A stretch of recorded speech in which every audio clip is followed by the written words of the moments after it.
I have a new map. Well, it's an old map, but it's a Is it new circular table. clearing? Why do you keep asking me that? I don't know. It's amusing to me at this point. Yeah, here we go. Ooh, look at the initiative reshape. That was creepy. It does that. It does that every time. I've never seen it do that. Now, two things about this session that I enjoyed. One is that one of the encounter headers is "What's wrong, big guy?"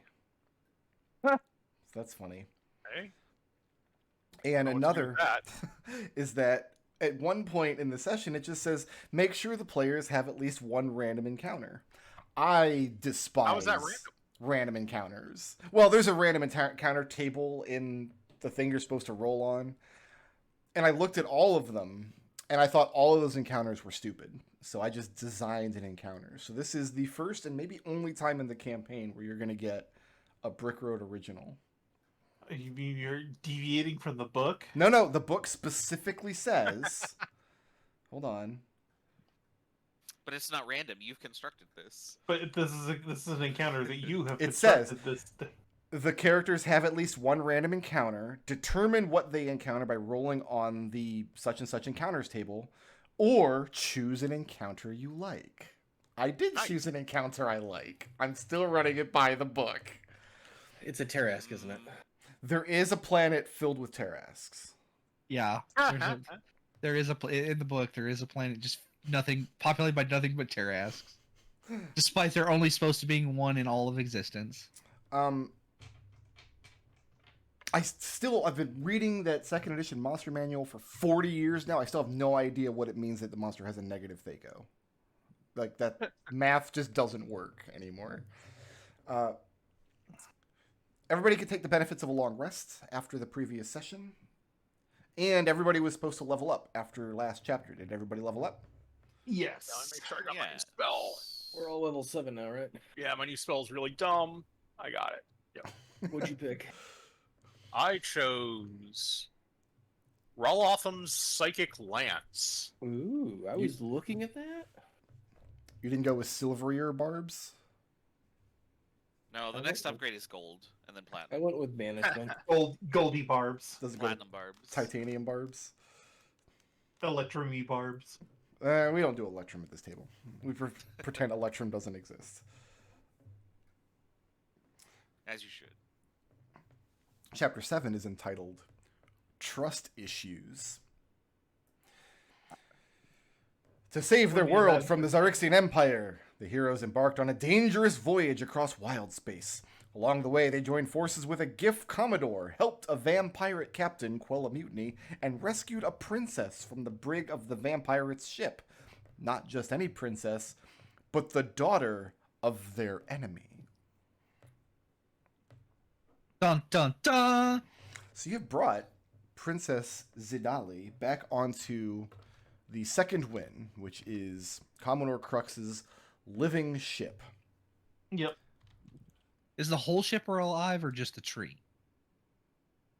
And this is some artwork of Princess Zidali, and I guess Mousse is really trying to impress her, because he's doing, like, he buffed up when the princess got on the ship, apparently. That's not Mousse. Mousse is green. She has such resting bitch face. Like, I'm sorry. Like, what's up with that little hoop at the front of the face? guess it's a thing for like a air bubble to snap onto. It's so that the camera knows where to aim. This is her mocap suit. Boy, that ring doesn't look important. Nope. Look at that. Look, that ring, it literally has the same glow as like a drop in Diablo. Like, it's got that purple flare on it. Oh, that means it's an epic, right? Yeah, is purple good? And I forget. It's like Purple's good. It's yeah. it's Not orange, but it's good. And then in the green. background we have the tree at who DGAF. Yep. He's shy. I don't want to be photoed. And here's Mousse. That's not Mousse. Who is but it then? like, I don't know. It's alternate reality. It's Mousse because when Mousse was sleeping, we put blue food coloring on him. Yeah, you're the only I don't remember what your people are called. You're just the snot people. You're the only snot Plasmoid. people. You're the only plasmoid on the vessel. I don't actually like. I don't like this art because like I picture plasmoids as being just see-through, like with nothing inside of them. Look at all this. This is decorative. This is fine. This is what, like, this is just like she's wearing like ornate like breastplate and like glowing magic stuff, and like this is just the plasmoid version of that. It's just how they express They're just themselves. tattoos. Also, I don't know. It seems that it would require way too much work for a plasmoid to give itself muscle definition. All right, so we've got Treble on the record. This artwork is terrible plasmoid representation. Right. Okay. Plasmoids are little stupid blob men. That's not. This guy has biceps. Because to get muscles, you have to work at the limit of what you can do, and obviously a plasmoid can just change their body into whatever they want without any effort. Yeah, Treble, it sounds You'll like never you're get any muscle definition. It sounds like you're gatekeeping, and we just need to remind you that all plasmoids are beautiful.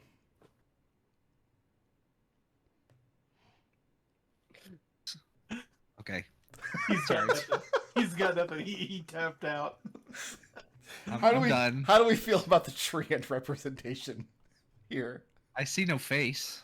That could be on the other Treants side have- of the tree. The Trees- treant is dabbing. He is dabbing. That's awesome. Fantastic. Yeah, no, like this lady has pretty. I mean, she's just an elf. Like that's just elf stuff. I mean, the Yeah. eyes don't help, right? The The eyes really are making Captain Milos very uncomfortable. So the eyes, you know what? The eyes and the dots in her face scream to me that my alignment is chaotic evil, is lawful evil. Not actually. So she's conscious. She's woken up and introduced herself. And during conversation, she gives you this exposition dump. Right. As you guys are discussing what the Xaryxian Empire has done to your world and whether or not the princess is complicit in that. There seems to be absolutely no hard feelings whatsoever that she had been kidnapped by vampirates. Like, the adventure never again mentions that she was a prisoner aboard Garganhale's ship. We killed all the vampirates. Vampires gonna do what vampires do. Yeah, you know. It's Also- also doing business. It's fine. Is he Also- still on our ship, or did he leave with? I think he's on his own ship. Garganhale is piloting his own ship, but he needs one of your help because he needs a Spelljammer aboard. Right. We'll work on that in a minute. I'm more interested. He I'm hasn't more gotten back to interested the in this ghost's good princess. graces. Oh, the ghost was. Oh, the ghost wasn't the Spelljammer. It was the No, dead guy. there was a. Yeah, we tried. He dimension doored his way out. No, Oh, he yeah. tried to. Oh, he tried to. That, and you that absolutely did not happen. you counterspelled his dimension door, which is my new favorite dick move. Like, I At the don't want to be mention here. of y'all's beef with the Xaryxian Empire, Zidali tells you that we both want the same thing: revenge. As my father lay on his deathbed, my scheming brother Zileth denies me my birthright. He seized control of my father's navy, banished me from court, and left me in the clutches of his sycophants. He orchestrated the attack on your world, bombarding it with astral seeds harvested from our dying star, Xaryxis.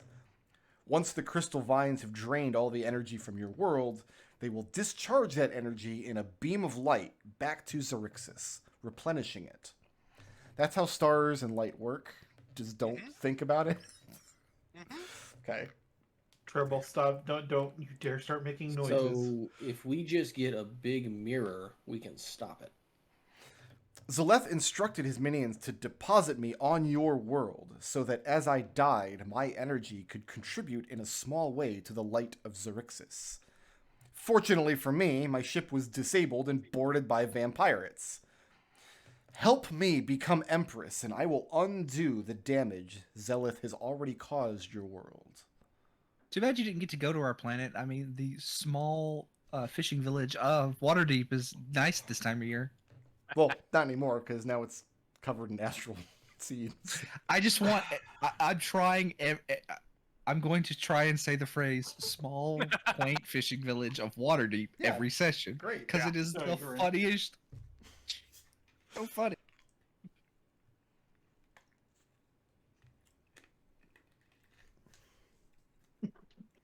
Treble, No, no, I personally have no objection, but I feel like I might be the captain of this vessel, but I feel like this is probably something that I would have to take a vote on with my crew. At the mention of a gargantuan space mirror, Zadali tells you that if such a thing could be constructed and transported, which she's not convinced of, it might deflect where the light goes after it beams out of like all the energy away from your world, but it wouldn't stop the energy draining process. All you would accomplish with a giant space mirror is your world would die for nothing, and then Xaryxis would not be replenished.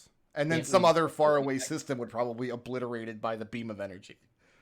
We can't direct it back to the planet. It would literally just direct the energy into the planet, and it would crack. Like, I've played enough Stellaris to know how this works. She says, the only way to save your world is to destroy Xaryxis, the star at the heart of Xaryxis space. If the star dies, the crystal vines on your world will die as well. Not. Well, can you that's make a safe big for your fireball? for your home. It's a price she's willing to pay to get her throne, she says. That's how much she despises the planet her is brother's called Xaryxis, and the local area is called Xaryxis Space. The star is called Xaryxis. What's the planet called?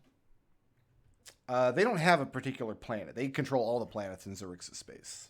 Is there one where the capital is situated?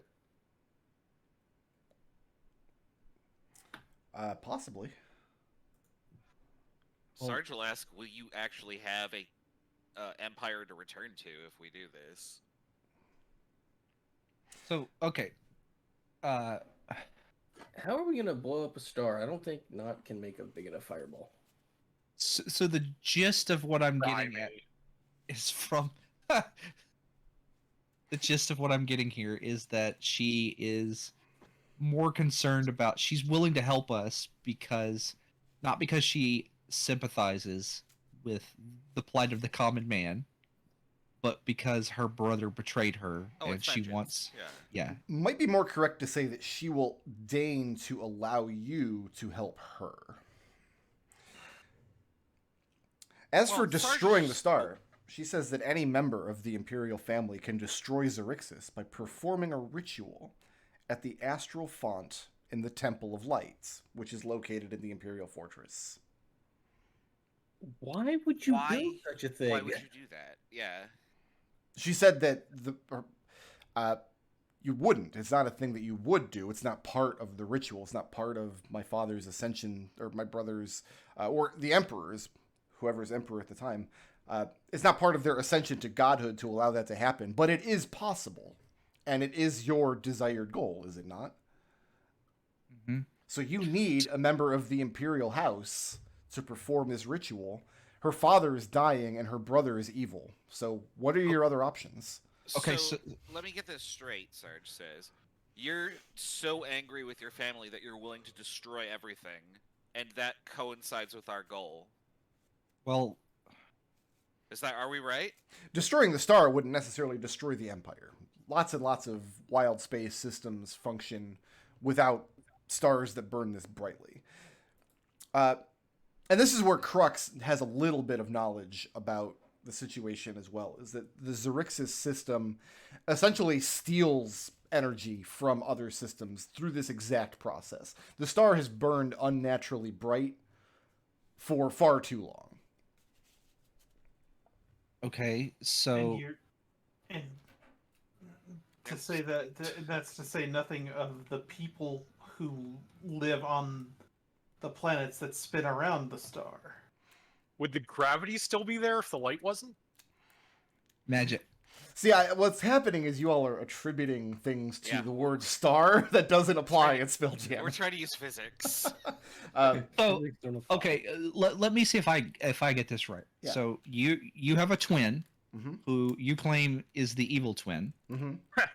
and you're the good twin, and your father is on the deathbed, and on his deathbed, and Mhm. your evil twin, to get you out of the way, loaded you up on a ship and tried to ship you off to the small fishing village of Waterdeep Right.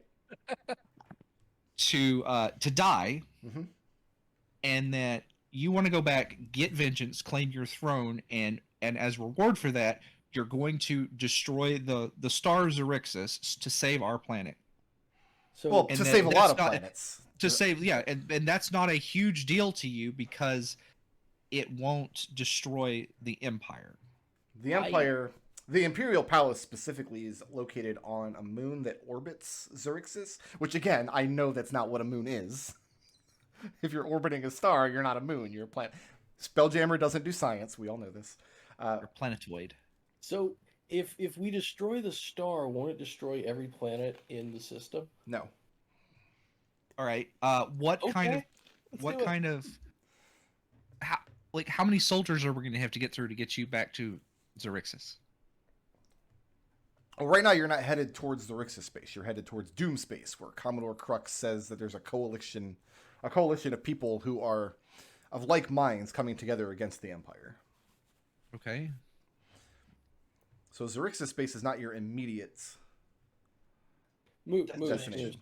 it sounds to me like if we destroy the star, no innocent people are going to get hurt because apparently destroying a star will not destroy the solar system or wild system. So On the contrary, it'll save a bunch of people. Our planet, other planets. So, what they're doing with the star right now, she explains, does not. They're trying to make it unnaturally, supernaturally bright. The idea is that her father's dying wish that he become one with the light of Xaryxis while the star is at its brightest. And then her brother decided he could make the star even brighter and more powerful by eating up the energy of a bunch of other worlds that nobody cares about. So that your was the plan. So your dying father is trying to ascend to become a star? She says that her father believes this will allow him to ascend to godhood, and her brother agrees. Like, her brother would follow in, like, wants to inherit the empire so he can follow in these footsteps afterwards. Got you. I mean, that's not something that an extremely evil character would do. Like, ascension to godhood is not the thing a normal, sane individual does. So they're not trying to keep the star alive in order to preserve, like, the planets and other civilizations in Xaryxis space. They're doing it to make King Dying Boy happy in his last moments. So is this like part of the Lich transformation? Zadali doesn't know what a lich is, but it's in that wheelhouse. It's that insane of a thing to do. Yeah, I'm in. Let's go. Let's put a I mean- stop to this. But as to the question of how many soldiers you're going to push through, probably many, because the Xaryxis fleet is massive, which is why Crux wanted to rendezvous with this coalition. Is the fleet going to be there, or are they still running around trying to, do star stuff? As far as she knows, the star stuff is complete, which is why her brother had her shipped off. Like, the plan is 99% complete. All I have left to do is ship you off to the last world we're plugging into the grid here. She was supposed to land on your planet next to the quiet, idyllic fishing village of Waterdeep and die there. Mm-hmm. And then Garganhale picked a fight with the Star Moth that was carrying her. His fleet got destroyed, but she got plucked off the ship and thrown into his brig.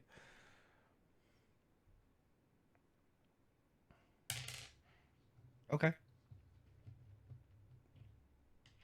That sounds plausible to me. Like, I don't suppose I could see I could tell if she's lying. You can roll an insight check. Sure. Oh, that's a 10. 10. It's up to you to decide if she's lying about anything. She definitely seems very angry. Not at Garganhale, but just like at the situation. And you can't tell if this is important or not, or if it's just a thing that happens with all astral elves, but she definitely feels like she's more important than everyone else on this ship. So I think the conclusion that Mousse comes to is that almost everything's probably true, or like if there is any lie, it's a lie by omission, right? Possible. I mean, you only rolled a 10. I'm not going to answer that in detail. Right? Yeah. No. That's what I just. That's just like she's like, I don't know. Mousse just kind of feels like she's probably leaving something out, playing close to the chest, because she is she is like a princess. Okay. Politics and stuff, you know. Sarge will ask the princess if she is capable of defending herself. No, absolutely not. Okay. She got plucked up by vampirates. That's why she needs the help of this coalition. And even this, like this ragtag group of like outcasts and rebels, like even this is a desperation move for her. Yeah, So you have for sure. It sounds like a Hail I mean, Mary. it's it's a desperation move for us too, because we don't we don't have any options at this point. We could just we do nothing, and the astral seeds eat our planet alive. Captain Milos. Princess Zadali insists in no uncertain terms that she be given the best quarters on your vessel for the duration of her stay. And she makes it very clear to you that she is your honored guest and not a member of your crew. You cannot expect her to follow orders. She will not stand for it. So what do you do with her? It is the nicest room on the ship. I think, Probably the captain's quarters. yeah, Sorry, Milo. Looks like you're gonna have to relocate. yep. And he's just moved in, because that was Crux's room a minute ago. I didn't even have a chance to move in.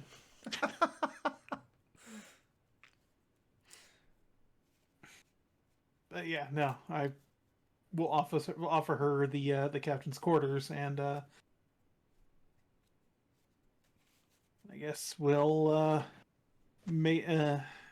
set a course for Doomspace. Okay. En route to Doomspace, you all find Commodore Crux sulking by himself, stooped under the boughs of the living tree, the top of the ship. You'd already seen Mr. Flinch kind of walk away from him, exasperated, having not accomplished anything through conversation. And this is the spot in the adventure that's titled, "What's Wrong, Big Guy?" Oh, Uh, this seems like a Moot? Sarge problem. well, I was going to say Mousse, in addition to being a... Mousse will go with you, because in addition to being a doctor and a certified veterinarian, he is also a psychiatrist. He's got that +6 in medicine, animal handling, and insight. Dr. Bub's VCR repair.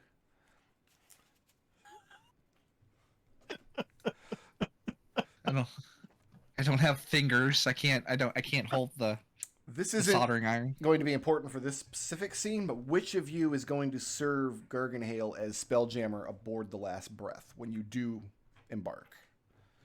Is that just an Arcana check, or?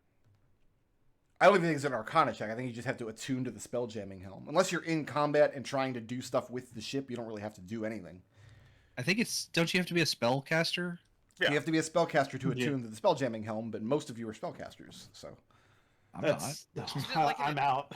Isn't it like an intelligence check or something? If I you're... would, but I feel like I'm probably more better served as being artillery if we get into a ship-to-ship battle. Okay. Yeah, I would, but I feel like I'm more useful in combat. Yeah, well, Sarge is useful too, but I mean, I certainly don't mind. Is it down to Lukari and Naught? Is there another option? Well, Sarge could do it too. Okay. Because if one of the three of you doesn't do it, you're going to have to convince either Topola to do it or Fel. I don't think think either of Topola's. those will work. I don't think Topolo will. I think Fell is very much of a what the fuck did I get roped into? And Topolo is like, no, I don't want to be near that guy. Fell is very, I mean, they're both very detached, but for different reasons. Like, Fell is very mercenary, while as Topola is very, like, she keeps getting distracted by shiny objects in her eyeline. But they're both spellcasters, and they can both be spelljammers. So the 5 of you go up on deck to find out what's wrong, big guy. And Crux, at long last, explains to you his backstory, which I was not allowed to do until now.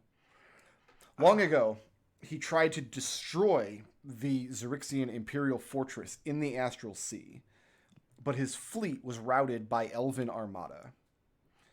Crux's flagship was one of a few vessels to escape, though only after it suffered terrible damage from Prince Zaleth's Solar Dragon Mount.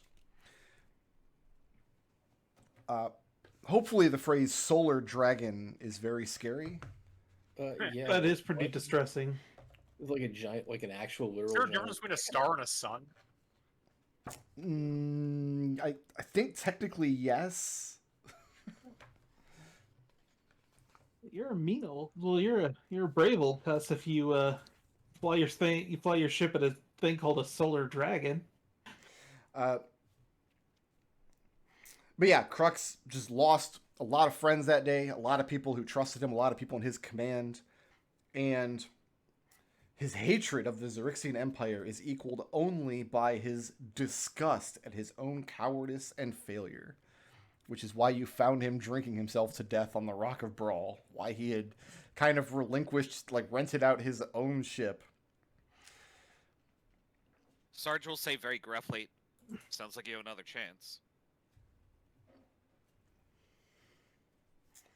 Now, you are to be allowed a charisma persuasion check, one of you, to buck up the Commodore. And you have advantage on this check if you do it with either a rousing speech or a healthy dose of tough love. Okay. Sarge is more of the tough love I type. got a +4 to performance. But I have a might. Well, actually, no, I think I'm proficient. I got a +4 to persuasion. I'm sure that people are better than I am. Well, Persuasion, -1. Not going to do it. Okay. Not how you looking? Persuasion. I can do persuasion at +7. All right, the depressed robot needs to give a rousing speech. Look, Maybe you he's might not have depressed failed today. once, but what are the odds that you fail again? That's pretty, like, you know, I assume most people fail the gambler's fallacy, so.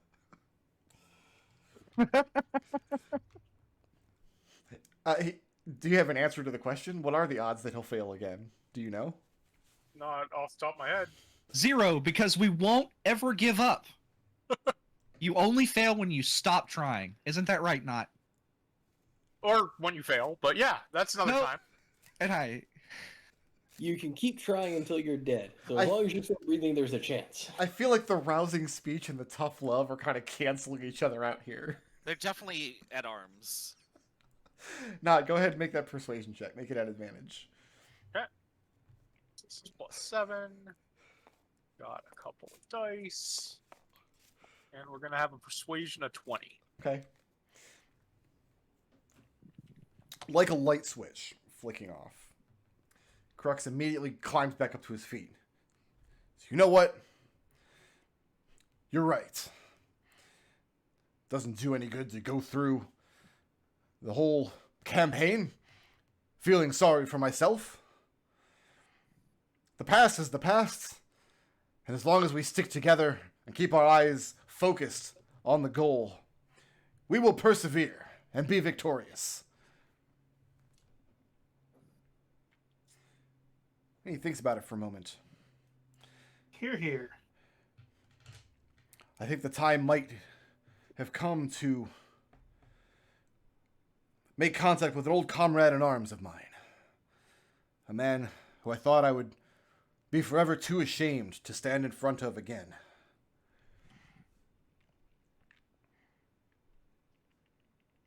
But I think the situation calls for confidence, and it calls for strength. You all have taught me that. This man's name, believe it or not, is Warwick Blastimoff. I don't believe you. Yeah, Warwick Blastimoff. Taillands Blastimoffs. Obviously. Yeah, an old comrade of Crux's who participated in his previous assault on the Empire when they were scattered. He's been kind of too ashamed to be in contact with Blastimoff since the debacle. He knows that Blastimoff has survived. However, when he attempted to contact him not long before meeting you all, he was going to essentially turn in his resignation, let him know that he was done with the cause, that he would be scuttling his ship, that he was going to just continue to pickle himself in ale and shame, as the book puts it. But when he attempted to contact Blastimoff using a sending stone, he got no reply. So when you guys arrive in Doomspace, you're going to have to find out what happened to Blastimoff. Now, I have artwork of Warwick Blastimoff here.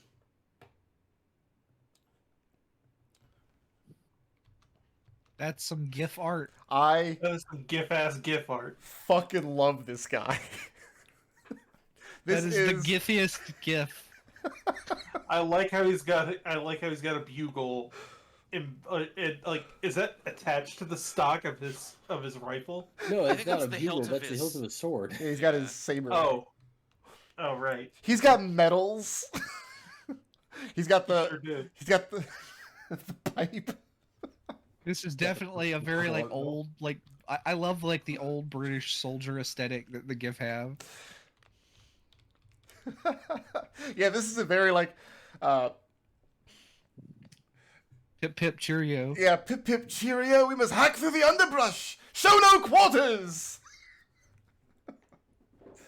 Absolutely love this, and his name is Warwick Blastimoff. So all I know is that this proves one thing, Raz. You didn't try hard enough when you named your GIF.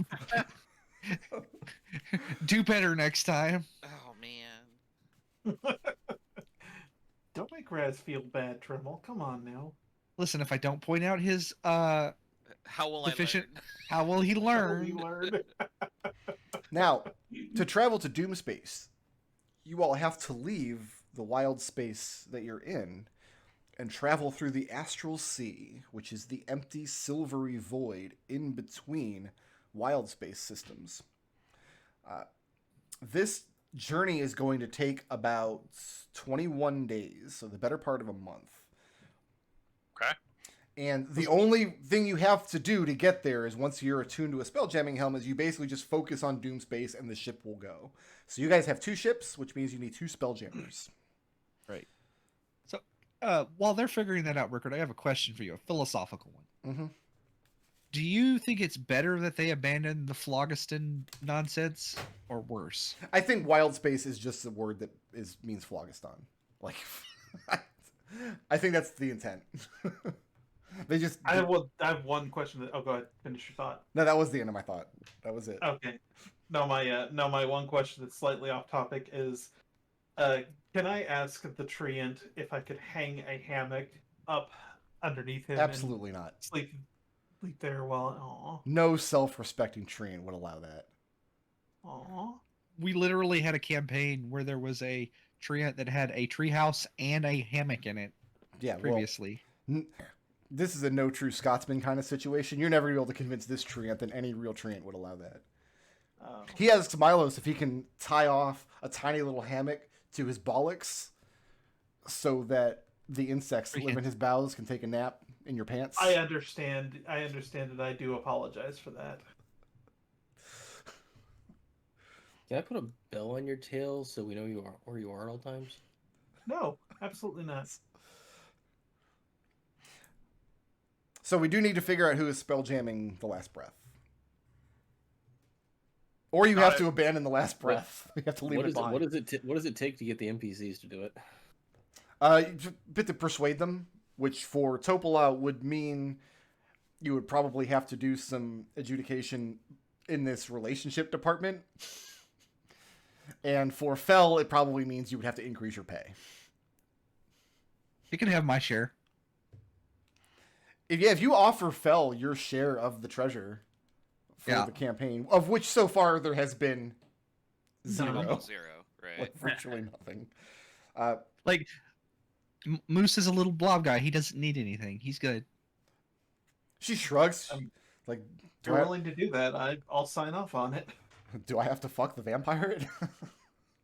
Only if you're really, really desperate. Yeah, she's not desperate, but she's kind of bored. No, but you can pull his balls off. You can do that for free if you wish. All right, I don't know. Sarge's kind of size. Maybe he has, like, I don't know. He like, the thing is if like, we don't know what's in his pants. It might come off and start crawling around too. Topola knows what's in his pants. Do you ask her? No. Like, no, Sarge says and walks away from this conversation. Very good. Ooh, are you guys ready for some fun mini games? mini games? Uh-oh. Oh no. Play money making game. Because you have close to a month crossing the Astral Sea. So Click the chicken. who's serving as Spelljammer aboard this vessel then? I already called not it. Not it. There's literally only 3 people that could do it. Fel? Fel's So on Fel's- the Fel's last over breath. there, yeah. Fel's Is on the... Topola doing anything here? Otherwise, it's Sarge, I guess. Like, would Topola, like, Topola wouldn't do it on the vampire ship because she did want to be around her ex. Right. Will she Yeah. do it on our ship? Yeah, sure. Doesn't Okay, much Topola then. There you Okay. go. So this is a part of the adventure called Bonding with the Crew. Oh. Okay. Wow, it doesn't sound like you're very excited to bond with the crew there, Treble. I clicked the chicken. I clicked the chicken. If he isn't sulking, which he's not because you guys fixed him, Crux is practicing his aim with firearms and invites the characters to join him. He set up 5 wooden targets that line the port bow, and each is bearing a crayon drawing of an astral elf. Does it say a Are any of crayon? them Lukari? No. They're in Xaryxian regalia. Okay. Does it specifically say crayon? It says a poorly drawn visage, and in my mind, that immediately evokes like a bad crayon drawing. Okay. Yeah. No. Okay. Fair. I don't think we need any explanation that Commodore Crux enjoys drawing with crayons. Like, I think that's just obvious. Every self-respecting Giff is proficient in crayon. Does Sarge have his like box of 64 Crayolas just like tucked away in a ammo box somewhere? Oh, I have like 6 of them on my character sheet. Nice. He's got the 128 box I'm proficient in 36. plus. He's got the 128 box plus the 64 like flesh tone box that they sell. So you don't actually know this, but instead of ammunition, Sarge has been firing crayons. Yeah. So everybody who wants to participate, you get 5 shots. Well, I'm definitely participating. I mean, I don't Wait, have a... shots with what? Well, if you don't have your own firearm, you can fire with Cruxes. But like if you, Oh, you but he's if only you- using guns. He can't use like magical fire. Yeah, can I use an Eldritch Blast? Or throw a dagger? Crux definitely doesn't like the idea because at that point you're not, you're not using munitions, but he could be persuaded, and I would let Milos make this persuasion check at advantage. Oh. If we're gonna have a competition, then we should all use a weapon we're proficient in. Is proficiency is disadvantage, right? No, it's not proficient bonus. Yeah, you just don't add your proficiency bonus if you're firing a gun Yeah. that you don't have proficiency. So yeah, Milos, you could persuade him at advantage because you're the captain. What you're persuading him of is like, to him, this is a firearms competition, and you guys are saying we should be allowed to use whatever ranged weapons we want. I mean, Which- in Knott's case, it's literally fire. Yeah, no. But And like I from mean, his it comes arm. out of my arm. That's a 16 though. Okay. So Milos, you make your case. Like, I've got my, first of all, I'm in charge. So, but second I'm of not all, going to pull that card until You show Crux the wisdom of like, hey, if we're practicing killing elves here, like targeting elves, we should target with the things that we're good at. So yes, you can. Everybody gets 5 shots. A target has roll damage or just a hit. both. Okay. You have. I will. Target has 15 AC and 7 hit points. If you destroy a target in 1 hit, you gain inspiration. Wow, these targets have more hit points than a level 1 wizard. Just Still has don't more let a health house than cat on deck. wizards than anything else. You said how many hit points? Each one has 7. So you have to hit AC 15, and you have to deal at least 7 damage with 1 attack. You've got 5 shots. I'm gonna Do they shoot. have- Okay, so Crux there's is- a hit. Crux has do a. that if I roll max damage. Crux has a musket, yeah.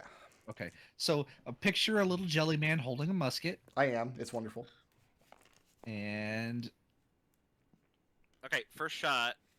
that was And it's 3. blasted to pieces. All right, so Yeah, Sarge gains inspiration.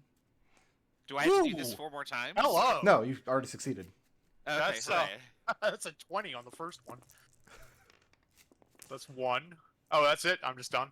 If you get one, and you can't earn more. I mean, you can keep shooting targets, but you can't earn more than 1 No, inspiration. not just completely incinerates one on his first attempt. What's the AC? Oops, that's the wrong AC is 15.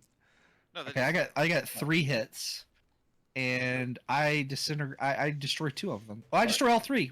All All right. 3 hits destroy all of them. So Crux keeps having to go up and set up new targets. He walks away and it just blows up behind him. If you run out of crayons, you can use my paint. Yeah, Lukari makes finger guns and just Eldritch Blast and annihilates target. Is Milos the only one using an actual? No, because Sarge would also be using his gun. Yes. Sarge is using his pistol. Okay. I mean, I used a gun. Milos is using his dagger and snaps the target after his second throw. Okay. So yeah, did everybody earn inspiration there? I did. As far as I know, this is Oh, the yeah. only place in the adventure where it says you can gain inspiration. So that was important. Yay! I clicked the little inspiration button on D&D Beyond for the first time, and it put a little sun icon in the. Sure does. Now we don't use inspiration in the regular Flumph campaigns, so just to recap, what you can do with it is you can basically spend your inspiration to make a roll at advantage. That's what you can do. Yep. You do that before or after you make the roll? I'll let you do it after you see the roll. The book specifies which you have to do, but I Yeah, think but we never use those rules. Okay, got it. I always like to let players see the roll before they Those rules decide. are so terrible. So There's so many different cases to abdicate. you all have successfully bonded with Commodore Crux. Yay! Good job, big man. Grimzod Garganhale likes to gamble at a game called Dead Hands Dice. We have to have dead hands to play. No, I mean he and his hand count as 2 players in this game. Okay. The buy-in is 5 gold per game, unless characters are feeling lucky and want to up the ante. So who wants to play Dead Hands Dice with Grimzod Garganhale? Sarge will play I'm in. exactly once. Okay, Oh, what? Do I need money? you need 5 gold buy-in. I mean, I have gold. Okay, I'm in. I'll call fuck. How is the game played? Here's the rules. Each player chooses any number of d6s and shakes them in a cup. Everyone rolls and reveals their dice at the same time. The player with the highest total wins, but anyone who rolls a 1 automatically loses. we should probably clear the table for this. I will roll 2 dice. Garganhale takes 2 dice, and his Oops. lefty hand takes 4. So Alright, how much Do we gold? get to know how many dice each other player has before we roll? Yeah, because you're putting them in a cup and shaking them. Oh, this must be like there must be a terrible optimization. Oh, my problem blue here. dice. My blue dice have ruined The everything. game theory around this one is probably real hairy. I'm gonna roll 2. I rolled 3 and got 3 6s. I got a 6 and a 1, so I lose and lose. Okay. Topola rolling rolls 4. 12 dice, and she loses. What? Oh, you- I didn't lose. It's the 5 of you and 3 NPCs are in the game. So that is. I'm rolling 4. That's 40 gold for whoever wins. So I rolled Uh, 4 dice and I got 13 and did not fail. I lost. I rolled 3 and got 3 6s. So who's still in? I got. Well, Treble did it apparently. Just wow. Moose and Sarge. Milos, but And Milos Milos, only yeah. rolled an 11. Treble, you blew this. We were gonna need this Treble. for Flump Yeah, I 6. need Yeah, to- we're gonna need that for character generation in the next campaign. There it is. So yeah, Moose just made 40 gold and has earned the respect of Grimside Garganhail. So okay, next game. All 90 gold I have on the table. Let's go. Yeah, the No. disembodied hand flips you off. What? Can't Come on. Can't afford a 90 gold buy-in. No. Absolutely not. Sarge can technically, but he's not a gambler. Too rich for my mnemonic He- fluid. He also doesn't care about money. Well, I don't either. That's why I was kind of willing to lose it all.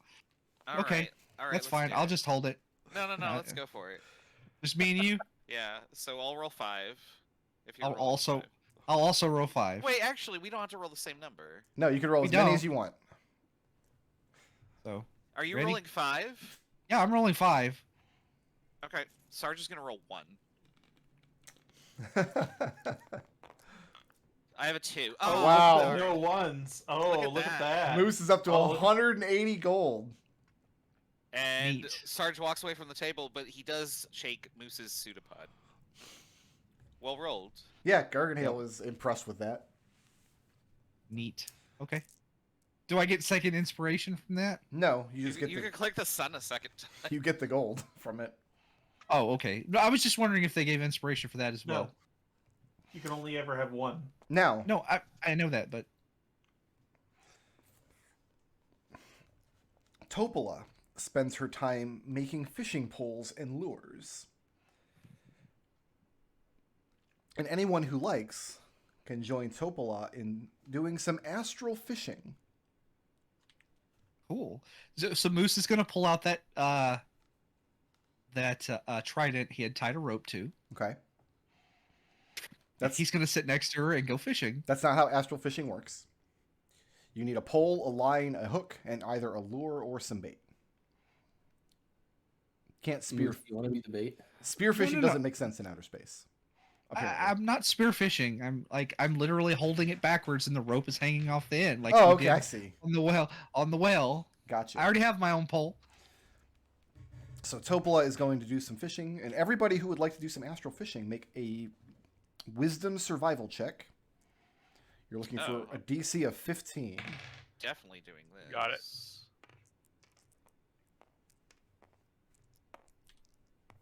Nope. Moose is just happy to be hanging out with Oh, everybody. that's too bad.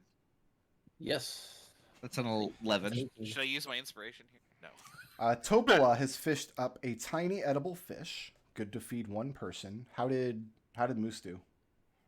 He rolled an 11. He's just hanging out next to Topola, chit chatting. Okay, so Moose didn't get anything with his makeshift pole. What No.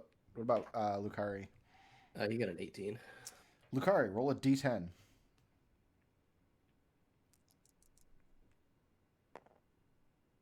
That's a 7. Lukari, you get a small edible fish that feeds up to 4 people. That's not a small fish. Holy. Yeah. That's what it's. A tiny fish feeds one person. A small fish feeds up to 4. 'Cause remember, It's these are relatively small. these are size keywords. So tiny means Oh, like the right. size of a house cat. Small means like the size of a halfling. Oh, okay. Yeah, no. You're right. How did Sarge do? Sarge has 7. A 7, so you failed. Yeah. What about No, Naught? I did not. I got a 12. 12. And what about Milos? Milos is respectfully not participating. Doesn't like just- fish. I just picture like Sarge getting upset in the middle. Like he's like gets frustrated, pulls out his gun and tries to shoot a fish. He wouldn't get upset, but he would try that. Topola will caution against that because the sound of the gunshot would scare away the fish. Hence why nobody else got anything. Yeah, Sarge will look over after the barrel is smoking and all the fish are scattering away and go, "Oh, Okay, Sorry. so nobody fished up a random encounter. This does work on Pokemon rules, like you can fish up an encounter. Oh, neat. What do you have to roll to fish up a Magikarp? If you roll like a 9, you get a Magikarp. You have to fight a space eel. Space Seal, I choose you. Speaking of random encounters, the characters are supposed to have at least one random encounter in the Astral Sea, and I can choose an encounter I like. Is it a solar dragon? Is that even on the encounter table? It might be on the encounter table. So wait, have we successfully bonded with all of the? There's only 3 people. Yeah, if you've What about bonded the with... treant? Is there a mini game to bond with the treant? No, there's no bonding with the treant ever. The treant You have just... to catch its apples, but avoid the bombs. You could also never bond with Fel. Like, she doesn't have a bonding side quest. Well, her bonding side quest is giving her more money. Yeah. Bonding side quest is complete with Crux, Garganhael, and Topola at this point. She's the money sink for the game. Except you don't Her get anything at loyalty the is end. exactly equal to the amount of money you have in your person at any given time. Wasn't there a dude in Mass Effect 2 like that?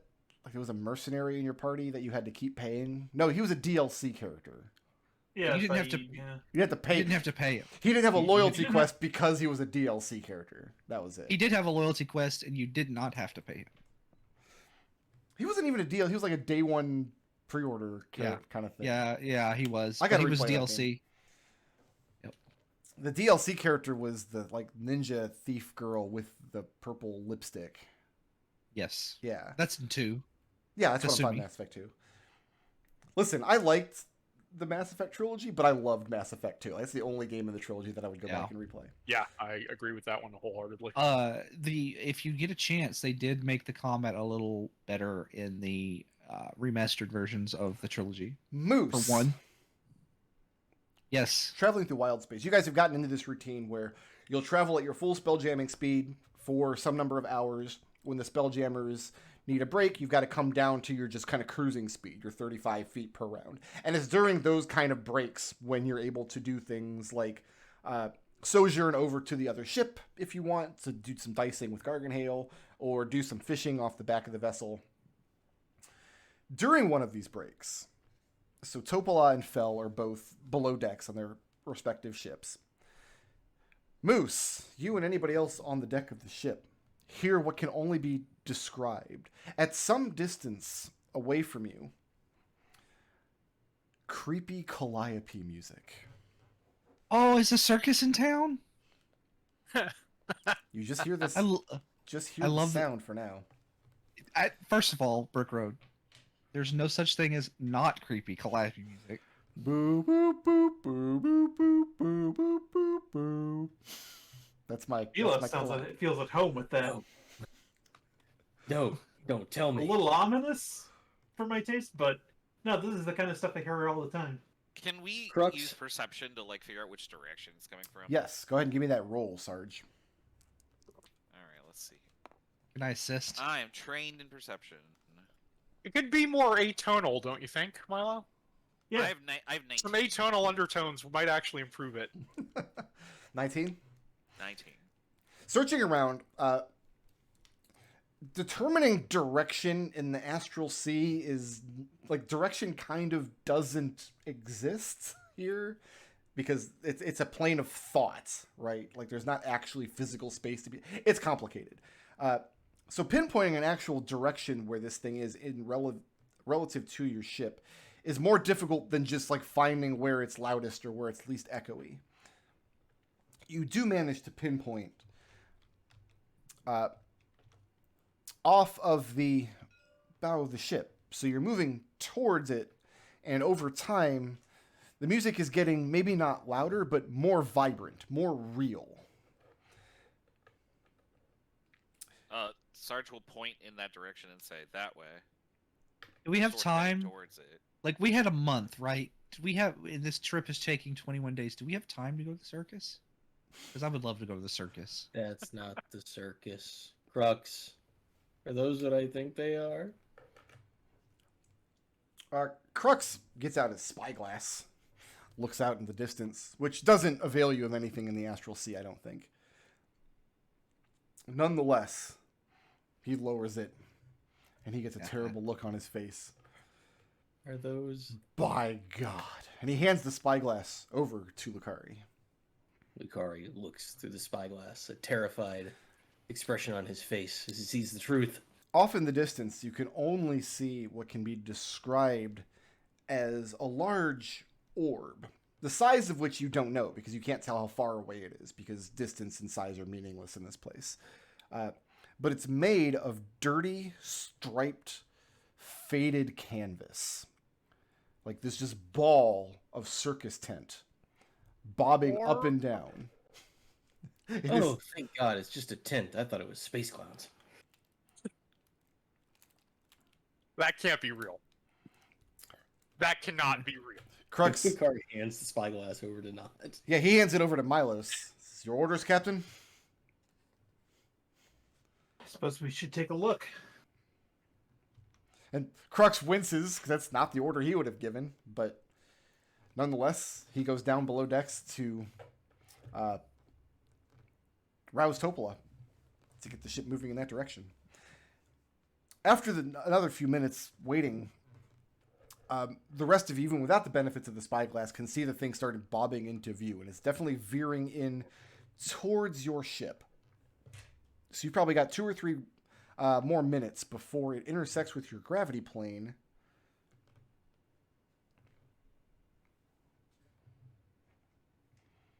So what's next?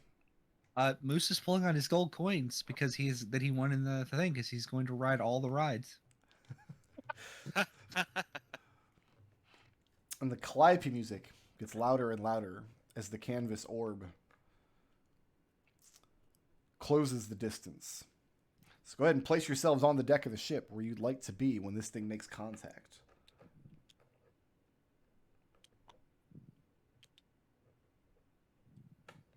Mousse is first in line. Mousse is like, can I ride the trapeze? Like, I'm gonna ride the Ferris wheel. That's not even a ride. This is literally Milos' jam because this is the kind of places he comes from. Like, He's Mousse has literally heard- a circus performer. Mousse has heard all about the circus from Milos, and he's just so happy to go. He's like, yes, finally I get to see the circus. This is gonna be great, Milos. We're gonna go. We're gonna get popcorn. We're gonna watch the animals. We're gonna ride the rides. Nah, you know these are space clowns, right? That can't be real. We've No heard way, about no. space clouds, but every time we ask about that, they're like, we don't talk about the space clowns. We don't talk about the space clowns. Go ahead and roll initiative. It's gotta be space clowns. All right, that is 12 Hey, on that's dice. really good. Hey, cannot the low believe- initial roll continue. I cannot believe we're actually going forward with this. You gave the order. Yeah, no, I like surprised you You- people didn't mute me against me for that. You're wearing the hat. You look the most I mean, dashing it's in true, it. I am wearing the hat. It's a very good hat on you. You have to get it retailored to fit your head. Go see a is it haberdashery? Is that hats? Yes. Yeah. I Haberdasher. think so, yeah. Captain Milos. When the orb gets within about 20 feet of the side of the vessel, when the calliope music is at its most unsettling and echoey, the canvas splits in half, and some number of cackling space clowns gloms onto the side of your vessel. He's got a silly laser rifle. Now, I usually do not read aloud things from the monster stat block, but I have to read this. This is an innate ability that all space clowns possess. Squeakers. The clown wears shoes that squeak when it walks. The squeaking can be heard out to a range of 30 feet. And then it gives me some cases in which the squeaking is silenced. So, it's very important that you all know that when these creatures walk, they squeak very loudly. See, if I went and got a dog squeaky ball, I would have dog all over me. I could do that. I probably have one in the room somewhere, but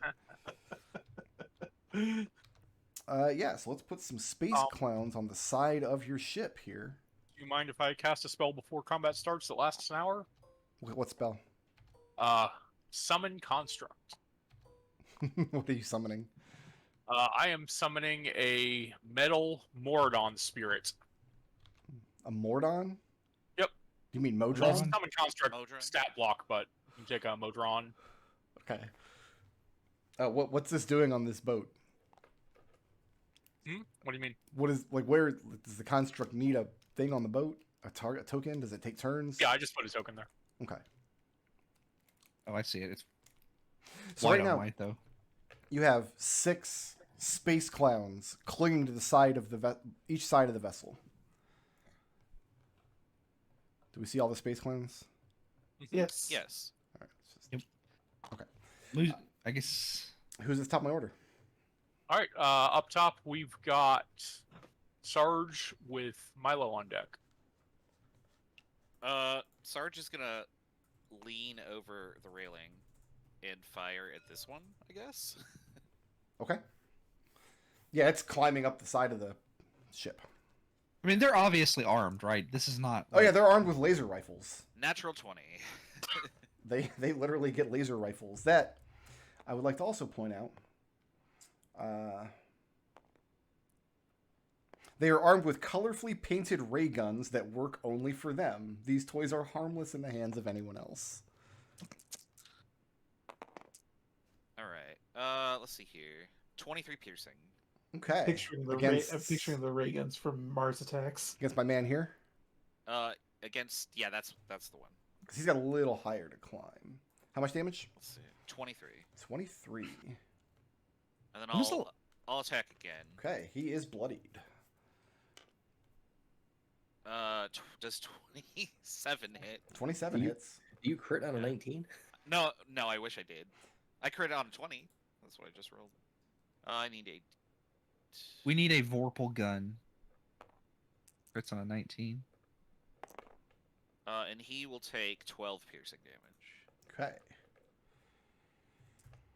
Yeah, that space clown is bloodied, but being bloody does not cause him to be less violent, nor does it cause him to be less squeaking. Moving your stink. I'm gonna step back onto the deck. Okay, who's and next? That's where I'll be. Next up, we've got Milo with Mousse on deck. Looks like Mousse, yeah. I will I'm going do that for you. to Thank you. draw my rapier, move to here, and ready in action. Actually, no, I'm going to move here. I'm going to ready in action. Actually, no. Move there. Mhm. Ready in action. If any space clowns come into melee range with me, I want to take an attack against them. Okay. I get Alright, back got- to Squidge with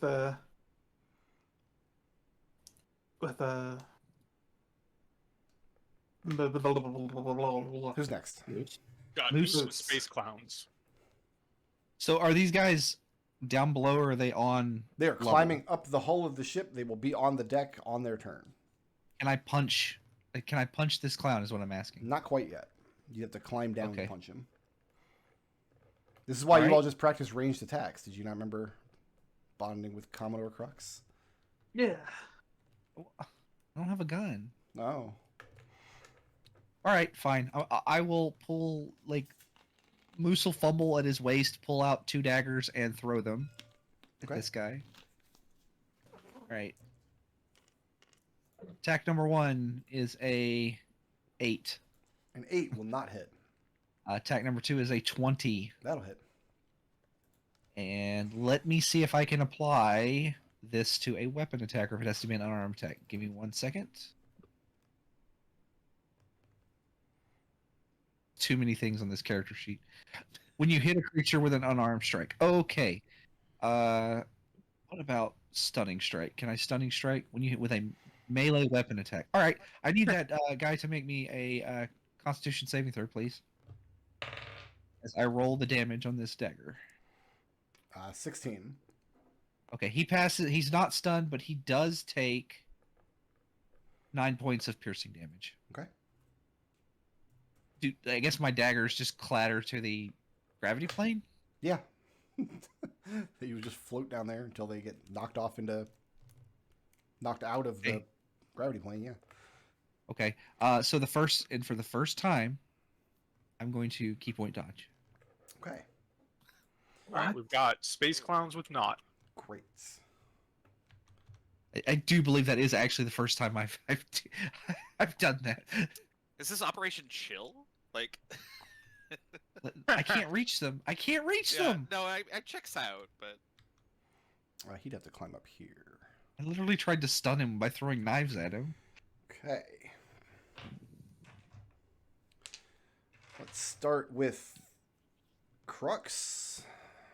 Oh, they've got ray guns. They're not gonna be in melee. Yeah, they've got ray guns. That's a hit on Crux.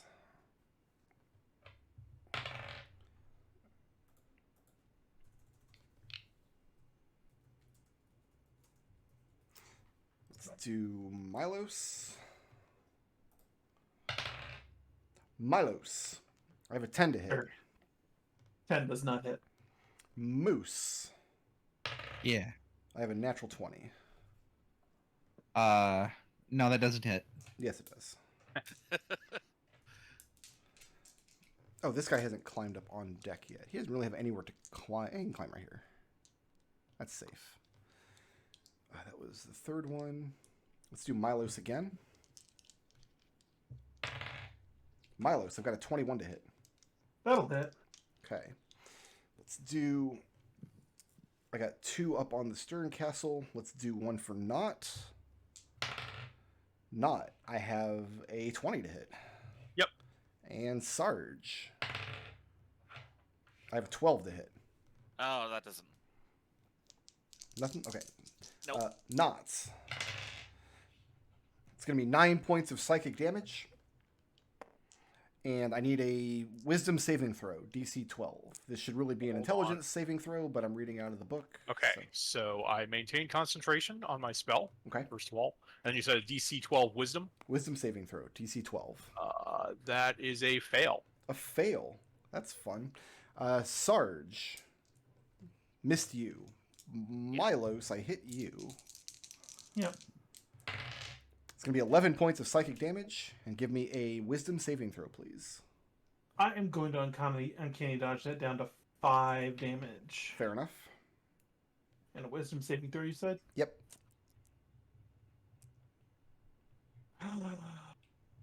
That's a 4. Okay, so you failed the wisdom save. And I have a crit Yeah. against Mousse. Right. You gonna mess with my little ooze brain? I don't have a brain. 18 points of psychic damage, Man. and give me a wisdom saving throw, please.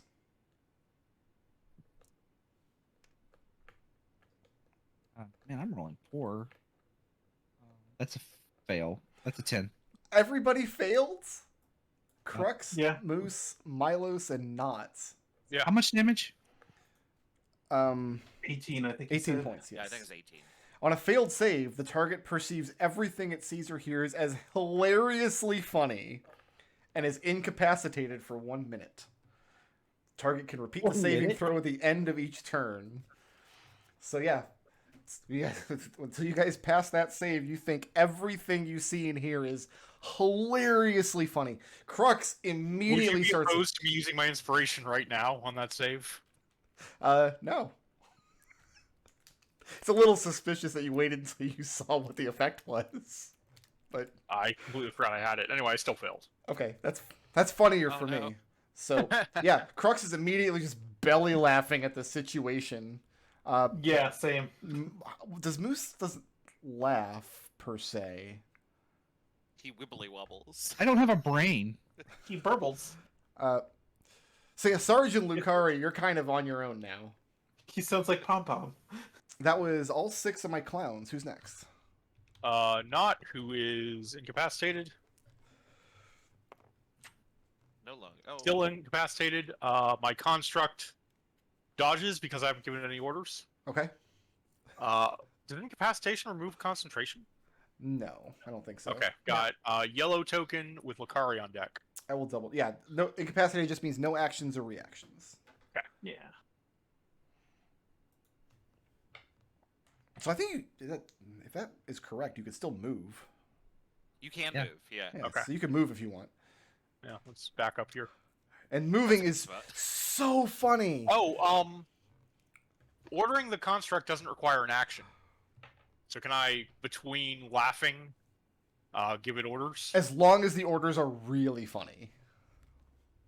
Attack that one and make it look funny. make fart noises while you're doing it. So the Mordon will go over here. It'll make 2 melee attacks. They're slam attacks. They'll hit armor classes of 11 and 21. 21 will hit. And this one's already bloodied. He's already having a bad day. And that deals D8 plus 8. But it's hilarious. Dealing 10 slam damage. Okay. Bludgeoning. It punches this space clown right in his big stupid nose, and it makes a honking sound that is so funny that Sarge is now incapacitated at how funny it is. Yeah. Oh, am I? No. Oh, no. You're fine. Oh, okay. So that was the end That was of Nought's Naught. construct. Now we've got yellow with Lukari. Crux is just laughing his ass off. This is the funniest thing he's ever seen in his life. He fails his wisdom save. I think my goal is just to make him useless in every encounter. Who's next? Next up, we've got Lukari with Sarge. Lukari, nothing about this is funny at all. This is horrific. No, it's the funniest thing ever. I hate clowns. The Treant says, for finally something that I can agree with one of you flesh bags on. The Treant also doesn't think this is at all funny. Does the Treant need to roll initiative? No, he's not going to help. It's just... Okay, so that space clown at the end, are you gonna give me line of sight on him? Yeah, that's fine. Bloody one? Okay. Yeah, no problem. So, bonus action to hex him. And as part of that, he'll have disability on, I don't know, strength checks, I guess. Okay. Are we disappointed that Space Clown is not a playable race option in Spelljammer? Yeah, a little bit. Well, that would mean that the DM would have to allow them to have a ray gun. I guess So- that's true. All right, first Eldritch Blast hit on that injured clown. Yep. They would be the only playable like fiend. Well, I don't think a 1 is going to do much. A 1 to hit or 1 damage? A 1 to hit. 1 to hit. But Hey. the second one is a crit, 20. Can you crit with spells? Oh, yeah. Yeah. Mm-hmm. They have an attack roll. Attack rolls Yeah, can Eldritch always Blast, crit. you can crit, yeah. And Lucius would crit people's face off with Eldritch Blast before. It was really cool. Oh, I wish I could apply Smite to it, though. Sad face. There is no explanation as to where they get the ray guns or why they don't work for anyone else. So, you only add your bonus damage once with a crit, right? Or is it both times? Correct. You roll twice, add bonuses once. I'm sorry, I didn't crit very much on Flumph. Fair enough. So it's going to be 19 points. You got to play someone with extra attacks if you want to crit a lot. 19 Right. points. 19 points of force damage, and he's pushed back 20. Afraid 10. he's not pushed back anywhere. I need that Modron construct to make a dexterity saving throw, please. It's exploding to confetti. Save, so Dex, it's a 3. A 3. The Modron is going to take 14 points of acid damage. Okay. As when the clown's death burst pops like a balloon, releasing a splash of putrid, corrosive ichor. And you know what? Confetti. Why not? Brick Road, that popping noise, it cost you $0 to not make that noise, and you did it anyway. What popping noise? I don't... Somebody did a popping noise. It's really good. Yeah, space clowns have a death burst. So that one will squeak no more. Lukari, moving or staying put? Kind of thinking about barricading myself inside of a room. Until the laughter stops. Yeah, it's not funny. So, they have a death burst, thus proving the theory that it's just Miffits all the way down. They're like laughter mephits, yeah, With ray guns. with ray guns. They kind of look like mephits a little bit. There's 5 clowns up here. Yeah, one of them just popped like a balloon, splashing putrid confetti all over the Modron construct. Does the giant tree between me and this other cloud provide any sort of? I would give him partial cover because you've got to aim around that. That's a gigantic tree, so yeah. Okay, I guess It would get +2 AC in that position. He'll stay put for now. Okay. I like to think Lukari just like has thrown his arms over his comrade's shoulders, just like laughing, or not rather. Who's next? After Lukari, we've got top of the order with Sarge, Milos on deck. All right, I'm gonna move here and then fire around the Trent at Yeah. this guy. Do it. Let's sharpshooter this. Nice. 21. 21 will hit. All right. Is this wounded? I don't think anything else has been. No, wounded. nothing. The one that I hit one of them. I think it's this one. He's not badly wounded yet, though. Okay. Well, he's gonna be. Oh, I just rolled the Commodore. Sorry. He 20 thinks that's really funny. Yeah, that was pretty appropriate. 28 piercing damage. Okay, that's a fairly large amount of damage. As you shoot the space clown in the face and it squeaks at you. I'll attack again. Okay. I'm not gonna sharpshoot this one. I don't think that hitting them in the face would make them squeak. I think it'd make them honk. I have Every- For the noses. 17. 17 will hit. Okay. Unfortunately, everything makes him squeak, Trouble. You cannot stop the squeaking. This one doesn't count. Let's see here. 15 piercing damage. And he is bloodied. I'm not saying that it stops the squeaking. I'm saying it introduces honking too, because that's where the nose is. Mm. I'm gonna move back here to protect Naught. Yep, I'm good. Okay. I reject the reality where their noses do not honk. I'm sorry. Got Milos with Mousse on deck. I'm gonna move here and attempt to make my saving throw. Yep. Yep, I'm good.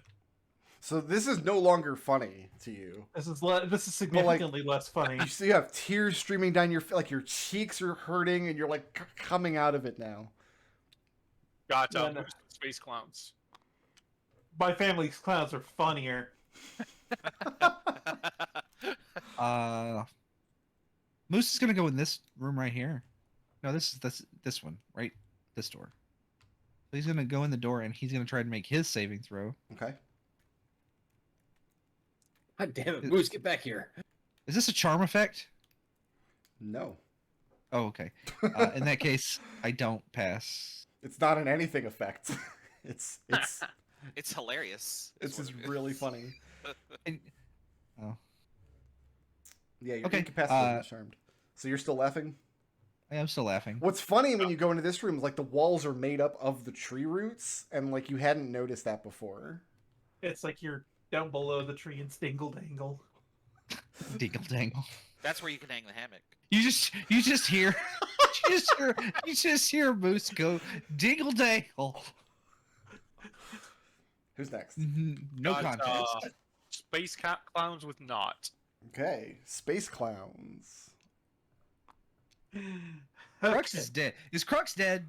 I guess we'll find out. Like, you guys have to save Crux. I'll do my It's- level best. 2 hits on Crux. Yeah, Crux is dead, you guys.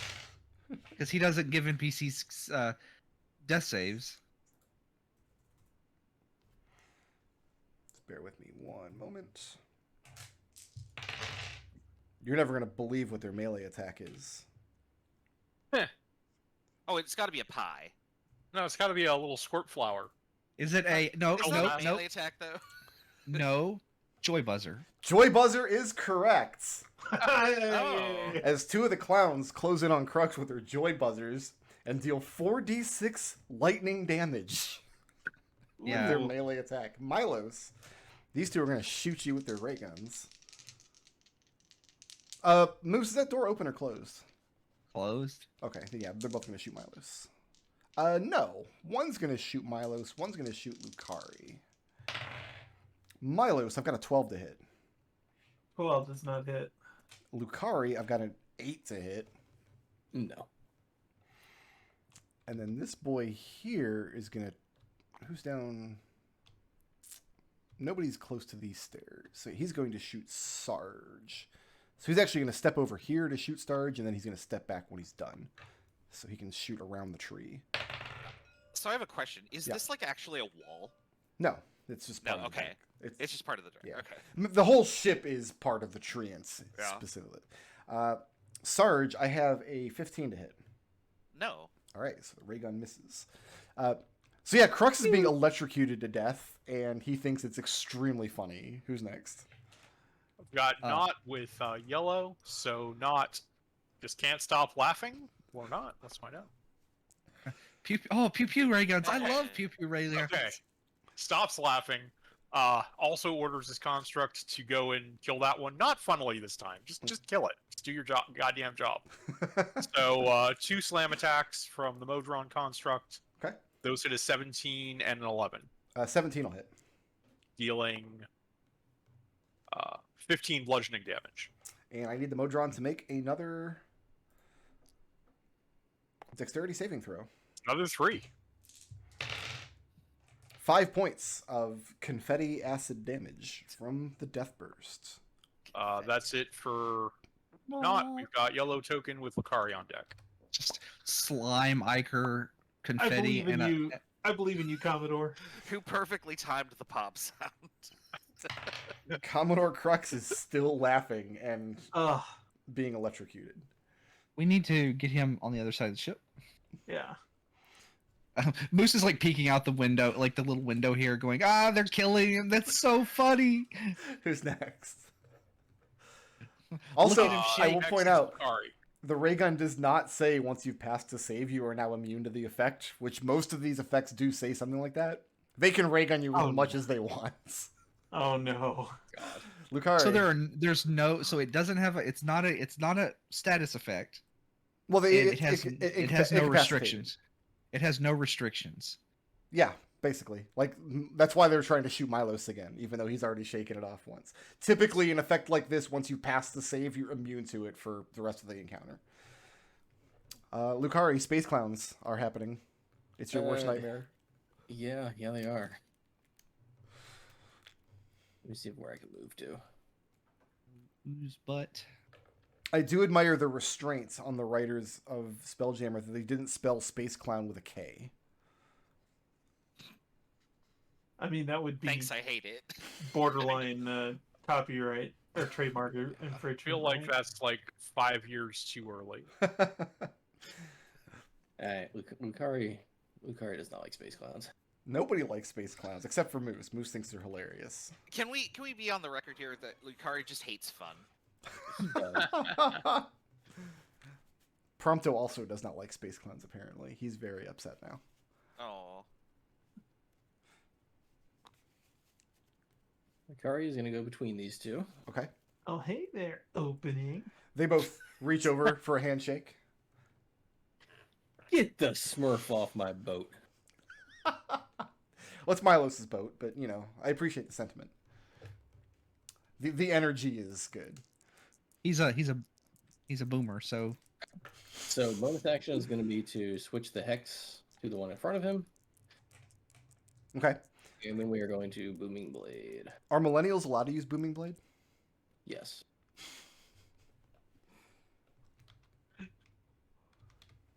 Unfortunately, I don't think a 9 is gonna. you Mine do have does your not. You have your inspiration. inspiration. And yeah, I'm gonna use the inspiration. Okay. So reroll at advantage. That's an 18. Does an 18 hit? 18 will hit. And just for giggles, we're gonna smite this guy too. He's at full health, so I would. Don't kill him, though, because then he explodes into acidic confetti. Whenever that happens, I picture the get fixed boy Terraria explosion. Happens whenever you die. It's funny.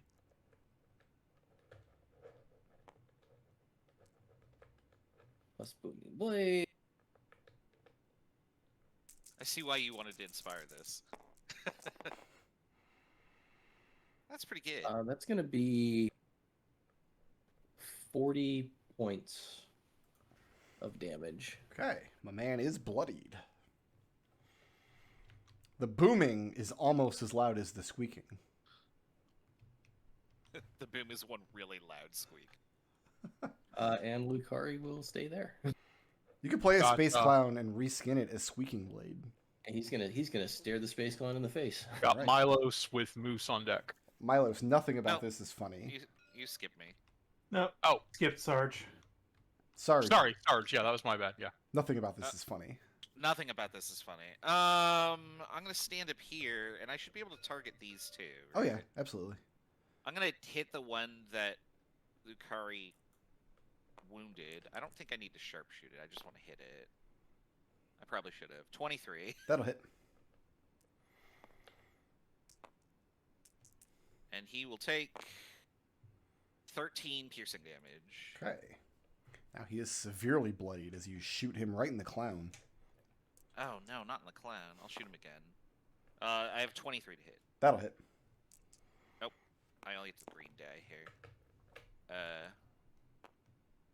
12 piercing damage. Lukari, I need a dexterity saving throw. DC is 12.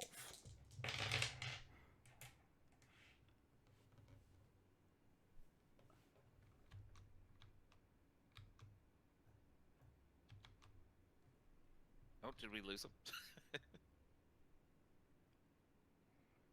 Do we not have Lukari here? Did Chris explode? Sorry, he's yelling at me. Oh, I need a dexterity saving throw.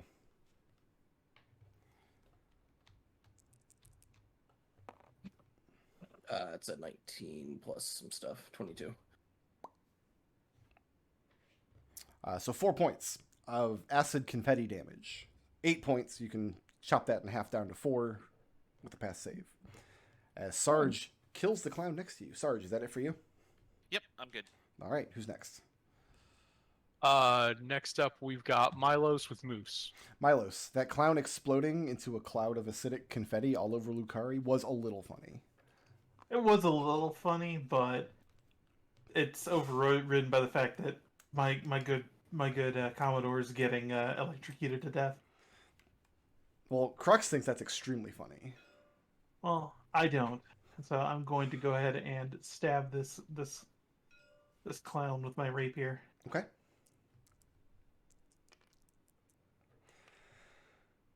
Uh, 7 plus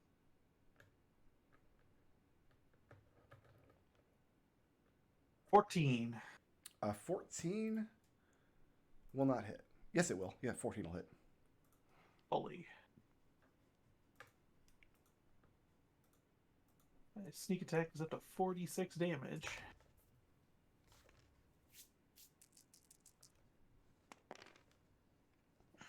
Ooh, spicy. Wow. 25 points of piercing damage. Okay. Magic piercing damage to that clown. And he is bloodied.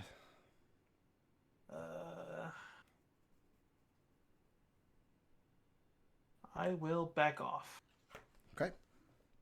Got Mousse with clowns. Mousse, is it all still funny to you?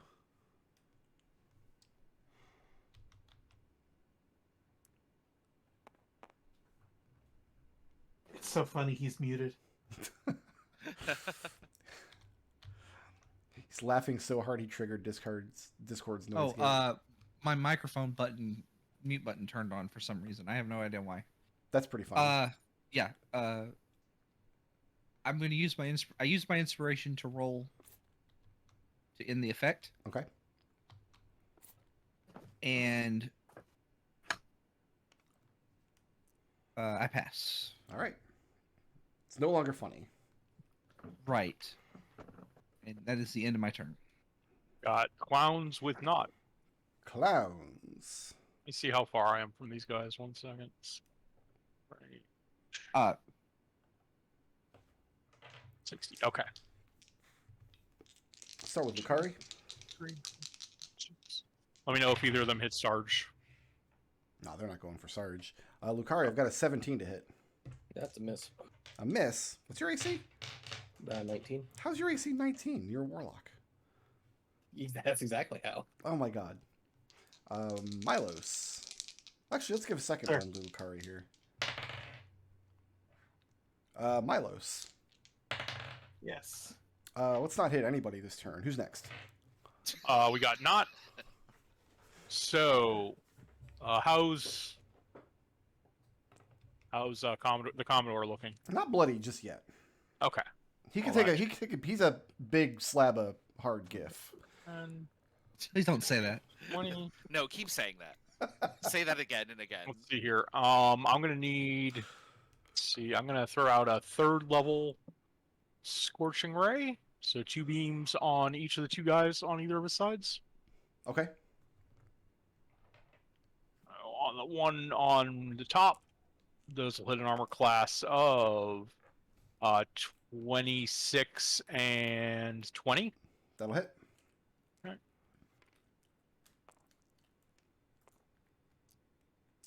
So that one takes 23 fire damage. This one, the Scorching Rays will hit armor classes of 23 and 13. Both hit. That one can enjoy 25 fire damage. All right, and let's give Crux a dexterity saving throw, which he passes. Oh, he's capable of doing something. Capable of passing the wrong save. And then I'm gonna tag this one with a quickened firebolt. Well, that one just popped. Oh, well, on the other one. Yep. Firebolt hits an armor class of 12. 12 does not hit. That's the. And then I order my construct, so it comes down, starts beating on this one. 2 slam attacks. Those will hit armor classes of 20 and another 12, The 20 hits. The 12 does not. dealing 15 bludgeoning damage. Okay. That's the end of my turn. We've got Commodore with Lukari. Let's see if he's done laughing. He is! Yay! 20 on- Yay. He's done laughing and he's thoroughly fried and electrocuted. And he is going to, I guess, shoot this one down here because Thought that happened at the end of your turn. it does. He's not doing anything else on his turn. Who's next? Next up, we've got Lukari with Sarge on deck. Lukari, fix it. Well, the construct's where I was going to go move to, but Can't now. Unless you mount a saddle on that Modron. can I? No, it's too late for that. Oh. You need more. I Than believe he's a small creature. Alex did that with his giant badger, didn't he? Yeah, that was a large creature. That's true. Not a large, medium. You were small. Oh, that's right. Yeah, that's fair. Actually, how big is this thing? Let me look. All right, so. Oh no, it's a medium. I could ride it. Use Mr. bonus Brandon. action to move the hex to the one by Crux, Okay, and then we're going to hit it with a Eldritch Blast. do it. First beam is a 10. 10 does not hit. Second beam is a 23. That'll hit.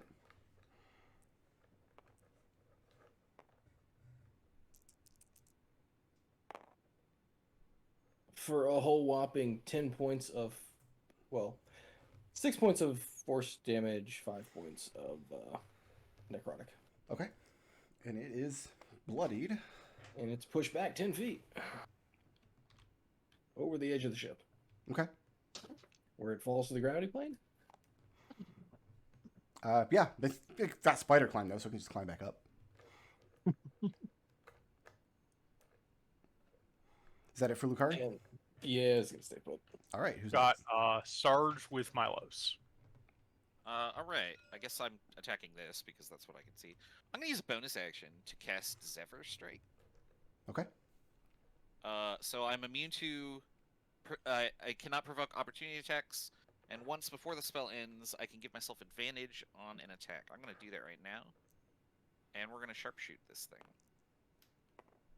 And if I hit, I get to do an extra D8 of damage. I rolled Sarge. Sorry, buddy. Wow, with advantage. Can I inspire advantage? No. Okay, I have a 9. You could use inspiration on that roll and roll another d20 and take it if you want. Okay. Yeah, I would like to. Matt, Okay, I have a 9. You shouldn't have. Back I into shouldn't it. have. 9 does not hit. 9 does not hit. Okay, that was the first attack, but I've used my advantage. This is a regular shot. I have 26. That'll hit. And you're firing at the one next to Lukari, is that correct? Yeah, which is damaged, right? They're not bloody, They're but both damaged. Yeah. Oh, I gotta roll this d6 also. I think you also Um, still get the Zephyr Strike damage, even if you don't. Yeah, but it's not on the target that I... It says that attack deals an extra d8 on a hit. So, I have 15 piercing damage Okay. on this guy. My movement speed is now 65, so I guess I do this or something. Fair enough. But yeah, that's my turn. All right, who's got next? Milos with Mousse. Okay, time to see if I can't put an end to this. I'm gonna close over here and stab that clown with my rapier. Oh, I thought that Oh, was yeah. open. This is like a box in the center of the deck. You can see it on the cross section here. But like Milos can Okay. climb up Oh, is onto it? the box. I'm fine with that. Pretty sure Milos has a climb speed anyway. That's fine. Yeah. Well, yeah, that's why, because you got a climb speed, so it doesn't cost you extra movement Yeah. to get up and over.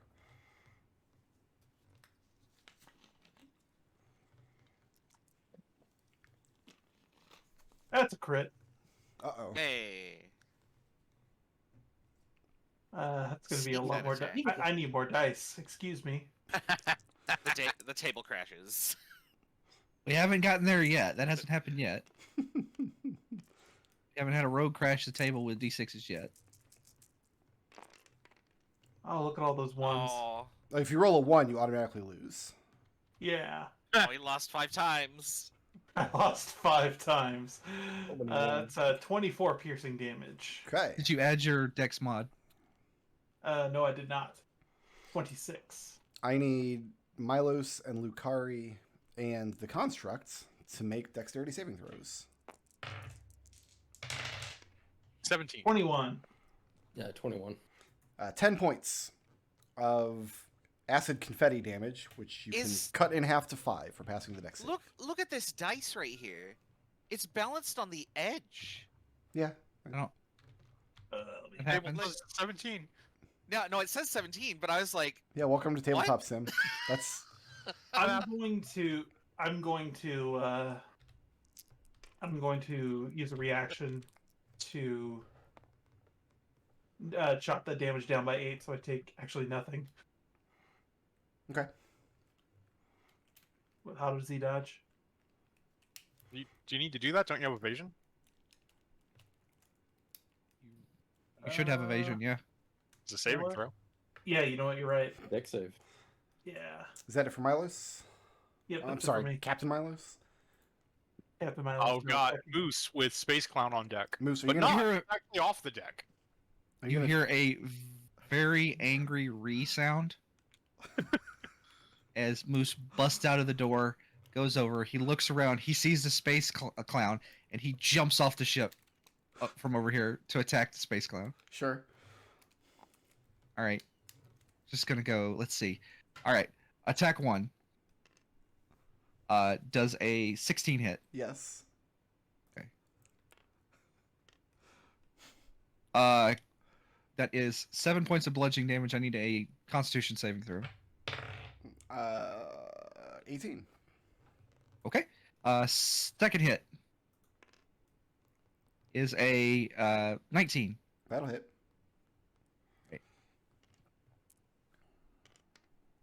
He takes 9 points of bludgeoning damage, 6 points of necrotic damage, and I need a Constitution saving throw. How about instead of him making a Constitution saving throw, you make a Dexterity saving throw?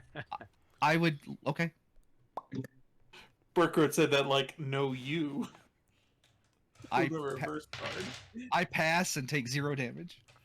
You take no damage from the acid confetti of the final space clown popping. As I'm like throttling the clown, it pops in my hands, like just angry. why you little? That was funny. So now Mousse is just placidly floating at the gravity plane. And he Yeah, looks up and waves at sorry, we'll come Crux. and get you. Crux, who's like his hair is really crispy now, stows his musket, just mutters, "Space clowns." Space clowns. Milos just says picture- almost in unison. I picture like Mousse is floating on the gravity plane. He's upside down and he's got like his little pseudopod hands grasping his little pseudopod feet, and he's just floating, just rotating. All right. I've never been to the circus, Milos. I think I rather don't like it.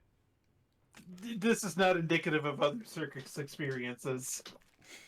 What, yours doesn't have lasers? No. Oh, what fun is that? Let's take a 10 minutes so I can go see to my dog, give him a little break before we arrive in Doomspace. Go ahead and take the benefits of the long rest because you still have weeks of travel ahead of you. And when we come back, I've got a new map for you. I'm here emotionally. Spelljammer me. is also now a crap sack world because space clowns are real. I'm gonna get back I'm on not the gonna lie, I had dissociated just a little bit. From the space clowns. Yeah. I mean, I don't think the adventure actually uses them anywhere, so I had to put a space. I mean, of course you obviously had to put space clowns in there. When else are you going to put space clowns in a D&D game? I mean, I'm gonna do it in Flumph 6. You're gonna run into the pirate clowns. Like Ugh. space clowns legitimately seem like something that would just sail out of the mists for like a weekend and then like march back into the mist, like pack their tents up and go back into the mist. There is that wandering Ravenloft realm domain, which is like a nightmare circus. Yeah, it's the that's the circus that Mr. Witch and Mr. Light ran before they. That's right. It got stolen from them. Because there's a what's her name? It didn't get stolen. They the owner of the Witchlight Circus was in a she wanted to get out of her bargain with Sabilna, so they switched. Shenanigans, got it. Yep. The silvery haze thins as the ship enters a system that appears to have no sun. The ship glides between colossal fragments of smoky gray crystal, remnants of an outer shell of fantastic proportions. As silent and lifeless as a graveyard, Doomspace gives new meaning to the phrase, Dead of Night. I have a map of Doomspace. Doom doom da doom doom da doom doom doom doom da doom doom da doom doom doom doom. Are you done? Yes. Thank you. Are you doomed? He had to think about it for a second. If you wanted to That's a hell of a boot up the Mass Effect like galaxy map music, I think that would be appropriate here. Where's the thing? Where's Uranus so we can probe it? Really, Commander? I like how Trisha Helfer says, "What really?" I will Sigh. say, Probing all- Uranus. Generally, yeah, Mass Effect 2, much better game. There's just something about the music and tone of Mass Effect 1 that really calls back to 80s sci-fi that I love. Yeah, Mhm. yeah. No, I love like just the vibe of Mass Effect 1 as opposed to like the testosterone. The everything of quest Mass that Effect 2, yeah. that is Mass Effect 2. Well, Mass Effect 1 is TNG. I just Mass wanna Effect 2 is I just want to fuck Garrus. Yeah, Like, yeah. No, Gotta you're make- right. gotta make them calibrations. after Oh, he 3 can days of calibrate travel, me any day of the week. after 3 days of travel through this labyrinth of crystal shards, you catch sight of a yawning black vortex lined in dim lights. This is where Crux and Topola set up the Wild Space Orrery. The orrery shows a black vortex with 2 planets slowly spiraling around it. The system also has 12 moons, 1 close to the vortex, 1 orbiting each planet, and 9 outer moonlets. There, says Crux, pointing at the biggest of the outer moons. Aurun is just 7 days away. With luck, that's where we'll find my old comrade Warwick Blastimoff. His mission here is to create unity out of chaos, and knowing him, he's done a bang-up job. So the orrery that you got from Topola, like this is what it's actually doing. It's actually showing you Yeah. the little galaxy map. What's the Eye of Doom? That is an excellent Presumab- question. It's a black Presumably hole. a black hole. Magic black hole. Yeah. So, and Topola can give you this information studying the orrery.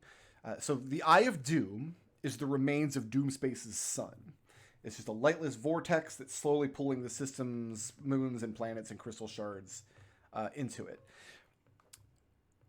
What she says next is, nobody knows what happens when an object enters the vortex. All they know for sure is that anybody who goes in does not come back out.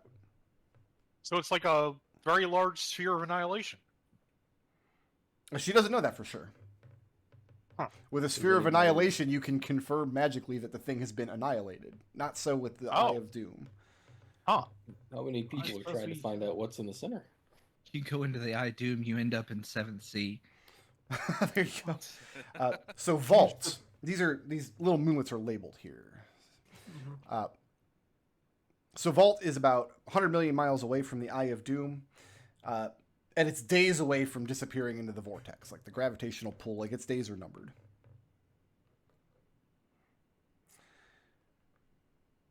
Fyrene is a volcanic world despoiled by dragons. Fyrene has 2 moons.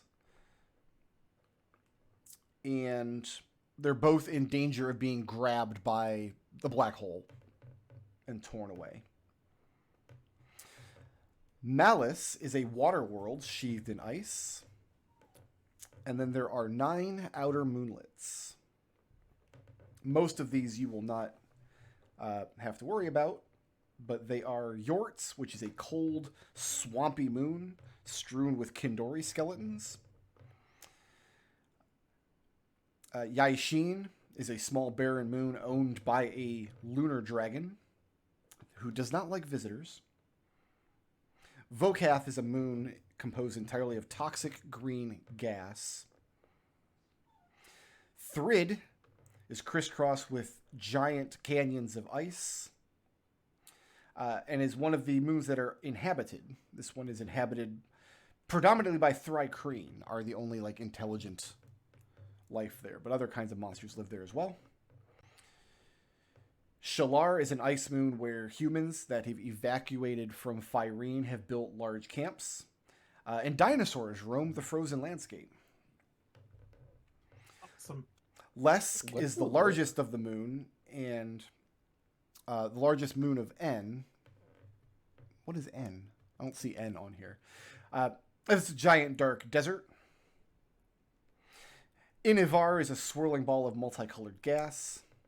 Gavek is dotted with sheer mountains that have become home to families of Aarakocra and other refugees from Fyrene. And your destination, Arun, is a large moon home to rampaging Tarrasques. I'm sorry, what? What? Where? I'm gonna need both the adjective and the noun one more time. Rampaging Tarrasques. Oh, Didn't think that had a plural form. Okay. So, Arun is completely untouchable because of the rampaging Tarrasques, except for a rocky plateau covered in lush forests, which is where Crux thinks you will find Blastomoff. Wait, I'm sorry. You want us to go where? Is there something about the plateau that prevents them from coming? Yeah, Tarrasques can't fly. So they're just... They can climb, don't they? Can they climb? Apparently not, because they're beyond the reach of the Tarrasques as long as you stay up on the plateau. Oh, okay. Okay, so we've Is got this where- I was going to say, so we think that the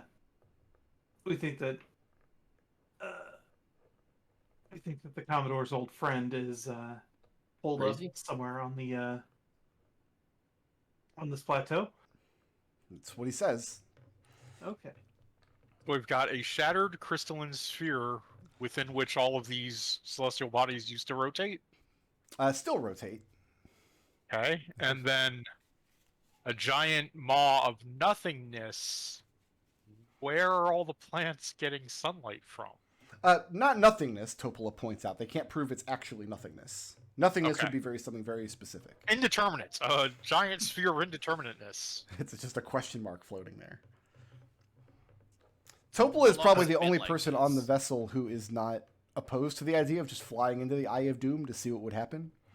Yeah, she's crazy though. Yeah, we're not doing that. But Sarge will ask Topola, Let's- how long has it been like this? As long as anybody knows. As long as anybody can remember. Doom Space. That's why it's called Doom Space. Yeah, no, I can see why it's called Doom Space. Well, I guess we set course for a rune and locate this plateau. Okay. Can't we go to the ice dinosaur planet instead? That seems nicer. You cannot negotiate with an ice dinosaur. Can't negotiate with the Terrask either. Flashes of light on the surface of Arun can be seen from orbits. As the ship descends towards the moon, you see a wasteland dotted with pillars of rock. Arcs of lightning leap from pillar to pillar. The ship heads toward a plateau that is 100 feet tall, a mile wide, and covered with jungle foliage. Knowing the ship can't land safely, it says Crux gives the order. Crux isn't the captain, though. So he advises Milos, Captain Milos, to give the order for the ship to hover just above the treetops. Oh, we can hover? Then he neat. shouts, "Mr. Flinch, Can hover. drop the ladder." Ladder extends 50 feet down to the ground. Crux turns around holding his musket. The jungle below is alive with sounds of wildlife, and he asks, "Who shall join me on the away team?" I mean, I'll go. I raise my little pseudopod. Sarge will I step forward. am not missing this. What could No, go it's definitely wrong? not. I mean, I am technically the captain, so it kind of falls to me to do the whole parlaying and stuff, right? Okay. That's how this works. So you guys shimmy down the ladder. So your ship, there's not enough space to land the ship here. They don't actually have a map for the plateau, but you could imagine like a giant circular clearing.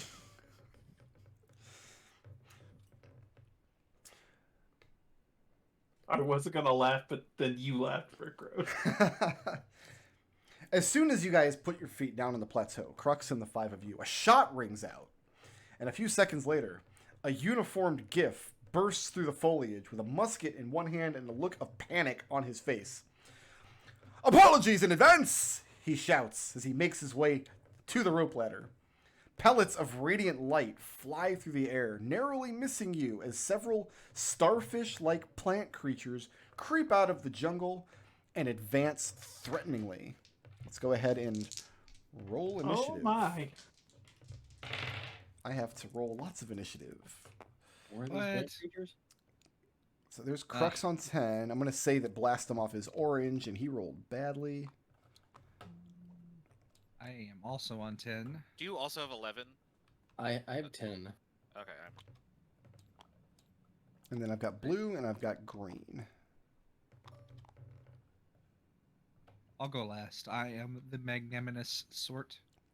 So here's the deal. The creature is about 30 feet away from you. There's 7 of them. There are 6 smaller weedlings, these little starfish-shaped plant creatures crawling after Blastomoff. And then there is a larger, meaner-looking one.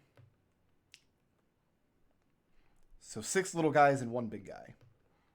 Is this just that one boss from Final Fantasy V? The dragon Oh, plant. the Hear You plant? Yeah. This one's probably heavy. Well, dang it! Oh, All man. our I was about T-strats to won't hit work. all my status ailments. Okay. My fractional damage. Oh, whoops! I just clicked into the Flumph party chat, and Treble has posted the worst GIF. Yep.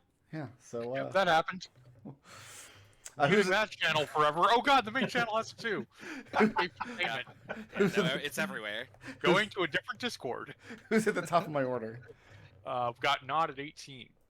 Not. You've got 7 creatures chasing Blastomoff out of the jungle towards your ladder. You guys are standing right at the base of the ladder. The creatures are about 30 feet away at the tree line. How many of those fit in a 20-foot radius sphere? I'll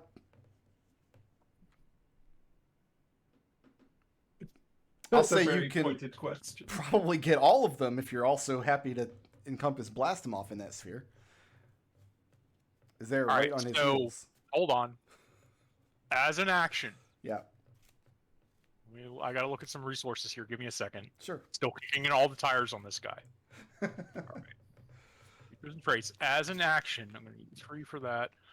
I give blast him off a blade of shield. He gets 4d. Where is this? What are these? Bastion of Law. He gets what type of dice are these? D8s. He gets 4 d8s, and he can roll those whenever he takes damage to reduce that damage by the amount rolls. And then I cast a Quicken Fireball. Okay, Come through all of them. I'm gonna leave it up to you to declare when he uses those d8s. Then I'll let you know. He's probably going to use it on this Fireball. So it sounds like I need 8 saving throws. DC is This is he's 15. the exact opposite of chill. Like absolutely zero chill. This is pretty chill. That's Where's Zero Chill? Like, I'm looking for DC 18, 15. 15. Oh, okay, that's. So This is 3 operation. of the little guys pass. The big guy fails. My man's Blast him off passes. Okay. my man's That's 24 damage. Blasting off and the ones that saved can have that. And let's see, those are 8s. So why doesn't he go ahead and spend 3 of those right now? Okay, let me apply all this damage. Do you want me to roll those 3d8s? Yes, please. Actually, I'll just, Fireball was 96. My fireball was how much damage total? 86. 24. 24. Okay, so these ones cut that in half.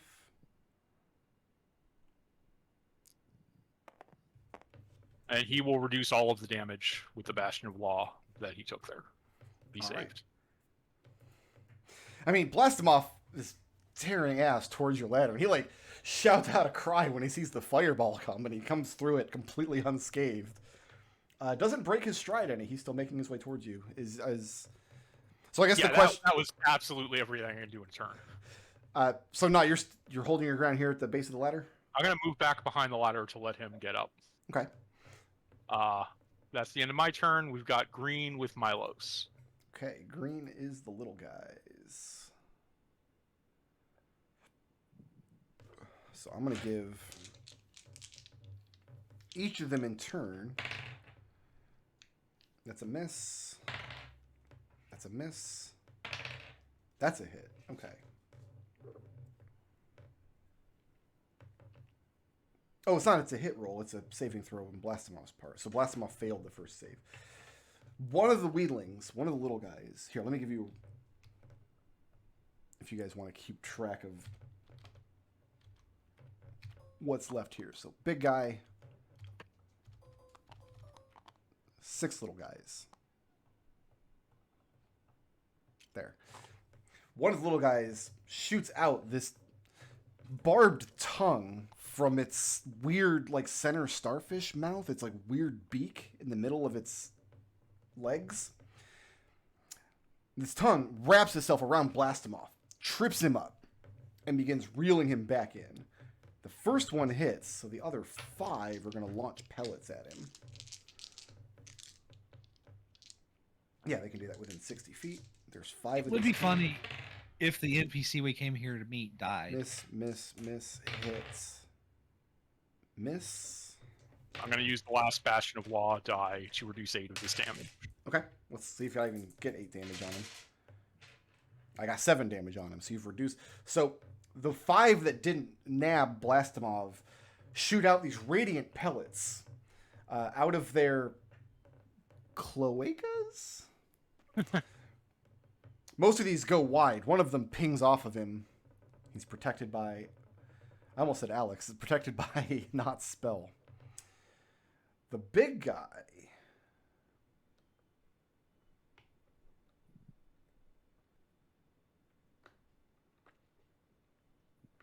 Bites us all for tea.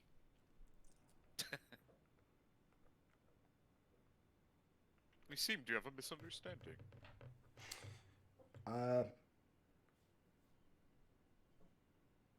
Yeah, he's gonna fire 2 pellets at Naught. Yeah, that makes sense. I have a 20 to hit. Yep. And an 8 to hit. Nope.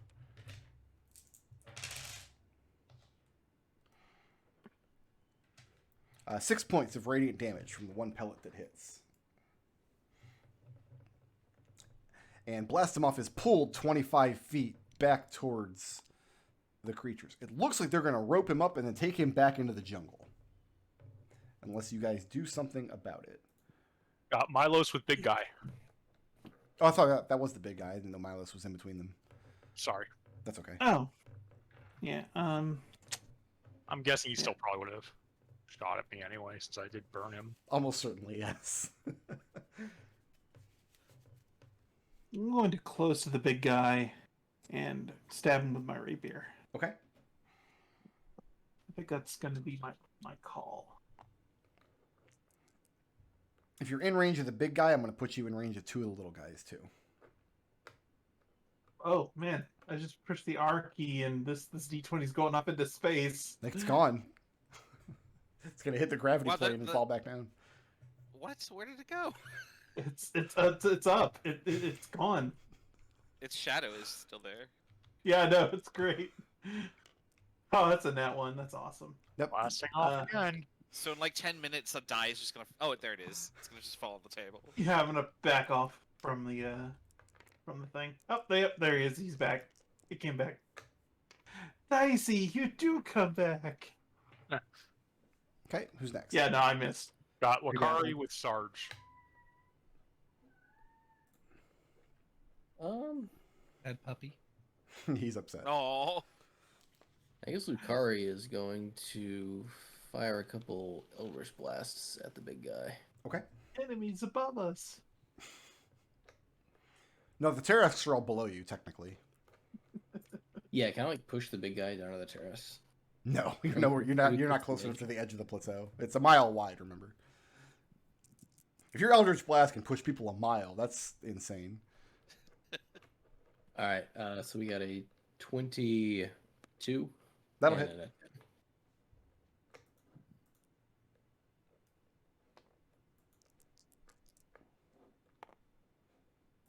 It's going to be 6 points of force damage. 6 points. Yeah, going to be pushed back 10 feet. It's kind of pushing him back into the crowd of creatures. Of the little guys, yeah. Does a 10 hit by chance? 10 does not hit. Sad face, okay. And then bonus action, can I get Crux to be telekinetically pulled 5 feet? Crux or blast him off? Or blast him off? Does it give like an amount of weight you can move with your telekinetic shove? It's like creature size is what they tell. If you're using it to shove, it's creature size. If you're using it as mage hand, then it gets an extra 10 pounds. Okay, so what's the weight limit on it? We'll get for it. Hold on. Because it's gonna be, There is one. It affects a medium creature. well, but you're contesting against somebody who's got it grappled. You're effectively trying to break the grapple on blast him Yes. off. Right? So the ability check would be a spellcasting ability that increased with it, which is the same thing that says as DC, I would guess. Okay. Yeah. But attempting to break a grapple would be an action. So telekinetic shove itself is a bonus action. It's a bonus action? Okay. Then yeah, as long as you haven't used a bonus action, yep.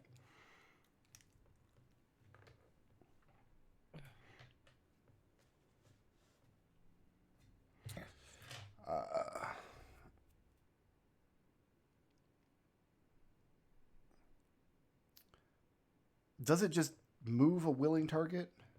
Is that how it's worded? A creature can willingly fail to save. So there's a saving throw involved. Okay. Yeah, it's a strength save. Okay, then I'm going to give that strength save to the guy who's got him grappled then. Because blast him off might want to break the grapple, but the creature certainly doesn't. And the DC on the save is...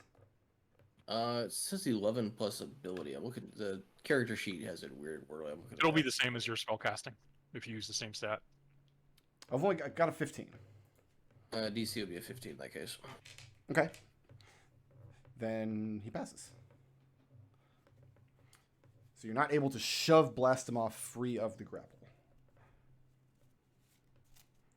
And Lukari, moving or staying put?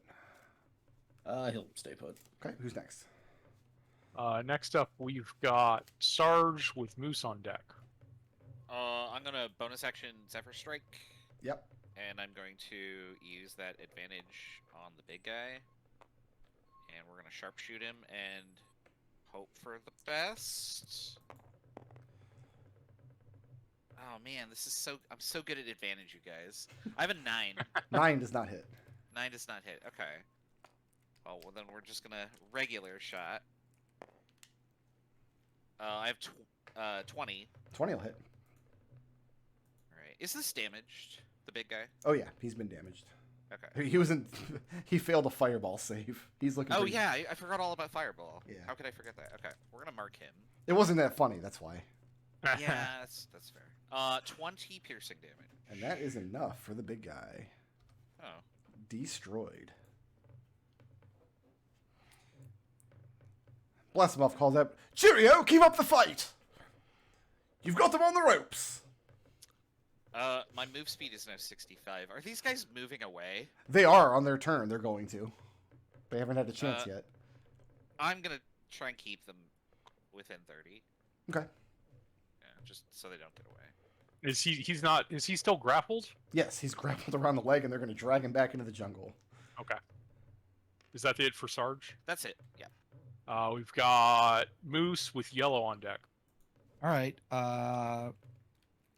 Gelatinous monk noises intensify, and I'm gonna move. I have 45 feet of movement. I'm gonna get all up in their business Sure. on the one that is dragging the man. Sure. And I'm gonna punch him. Well, Do it. This is like wet slapping sounds. Gross. Does a 14 hit? 14 does not hit. Really? Would have hit the big guy, but not the little guys. The little guys have better AC for some reason. What about a 17? 17 will hit. All right. Please take 8 points of bludgeoning damage And it is bloodied. and 5 points of necrotic. Now he's bloodied and necrotizing. And he's poisoned. And he's poisoned. Can they be poisoned? Are these one of the 95 monsters that are resistant to poison? I don't know. Well, the exact wording of it is, I can. Poison is a status in this instance, Yeah. not a damage type. Yeah, I'm not. Yeah, The it's just- condition. It's- Well, if you're immune to poison, you're immune to poison. The status. He's immune. He's immune to neither, so he's just poisoned. So okay, I get advantage as I flurry of blows. Okay. It's good because I rolled a 3. That is a 23 to hit. You get advantage on poison targets. Hold on, let me actually. Poison gives you disadvantage on attack rolls and ability checks. I don't think it grants other people advantage against you. Oh, okay. Well, in that case, that's it.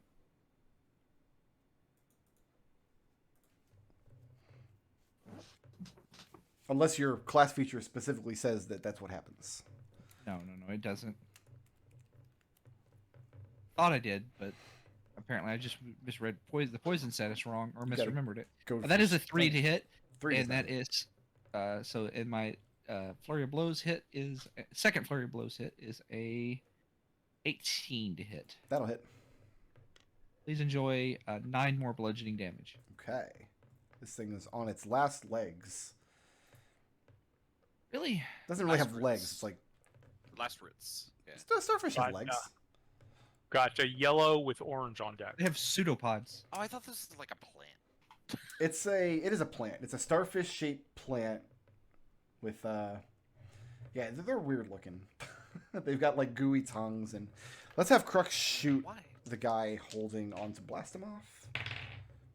Let's have him actually shoot and hit this time. Never mind. So that's Crux. Who's next? Orange with Naught. He's going to try to break the grapple. He's not going to break the grapple. Am I the only competent Giff in this entire like campaign? It's possible. That was Blastimov. Who's next?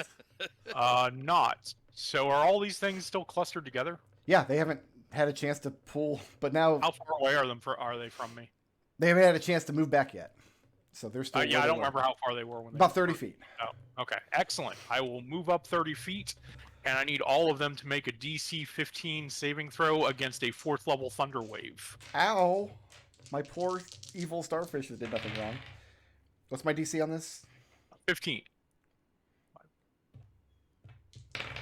That is 6 failures.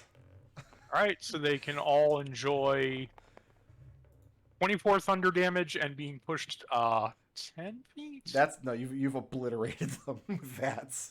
The thunder wave tears them apart. The tongue that is lashed around Blastomoff's leg, like coiled around him, just snaps. He lets out a long sigh of relief. Stands up, brushes himself off, salutes Commodore Crux, and asks, "Permission to come aboard, sir." Crux turns to introduce Captain Milos. But before he can formally make introductions, 2 bullets erupt from the ground, right in the character's midst. The earth heaves as 2 massive, armored creatures burst from the ground, and Warwick shouts, "Bullets!" Oh no! Next week on Light of Xaryxis, will bullets tear the heroes asunder? Is this the worst cliffhanger we've seen yet in the campaign? Yeah. Yeah, that's pretty bad. Are there a million pirate ships hanging out in the Shattered Spear? Does it count as an asteroid belt? Find out the answer to these questions and more on Light of Xaryxis. Beep beep. It's just Beep boop. random bullets. Why not? What's a bullet? I didn't know that they burrowed. Land shark. That makes sense. Yeah, you remember? Yeah, they're land sharks. Like, I always think of them like the Anklo from Final Fantasy. Like, that's kind of a bullet. I always think of the Candice Bergen skit from SNL. Well, yeah, that too. So yeah, the good news is you found Blastomoff and you saved him from evil starfish, and you also don't have to go adventuring on horrible Terrask planets. I think we should absolutely go adventuring on the planet. I heard there's Nah. treasure. No, Nah. we absolutely should not. Nah. All of these planets are terrible and bad. I am the captain, you know. You can just drop Lukari off if he wants to go play with Terrasks. All right. Welcome to Doomspace. Next week, why we have bullets in the middle of, or I guess space campaign, I couldn't tell you, but Because Doom. that's it. Thanks for playing, guys. Doom, etc.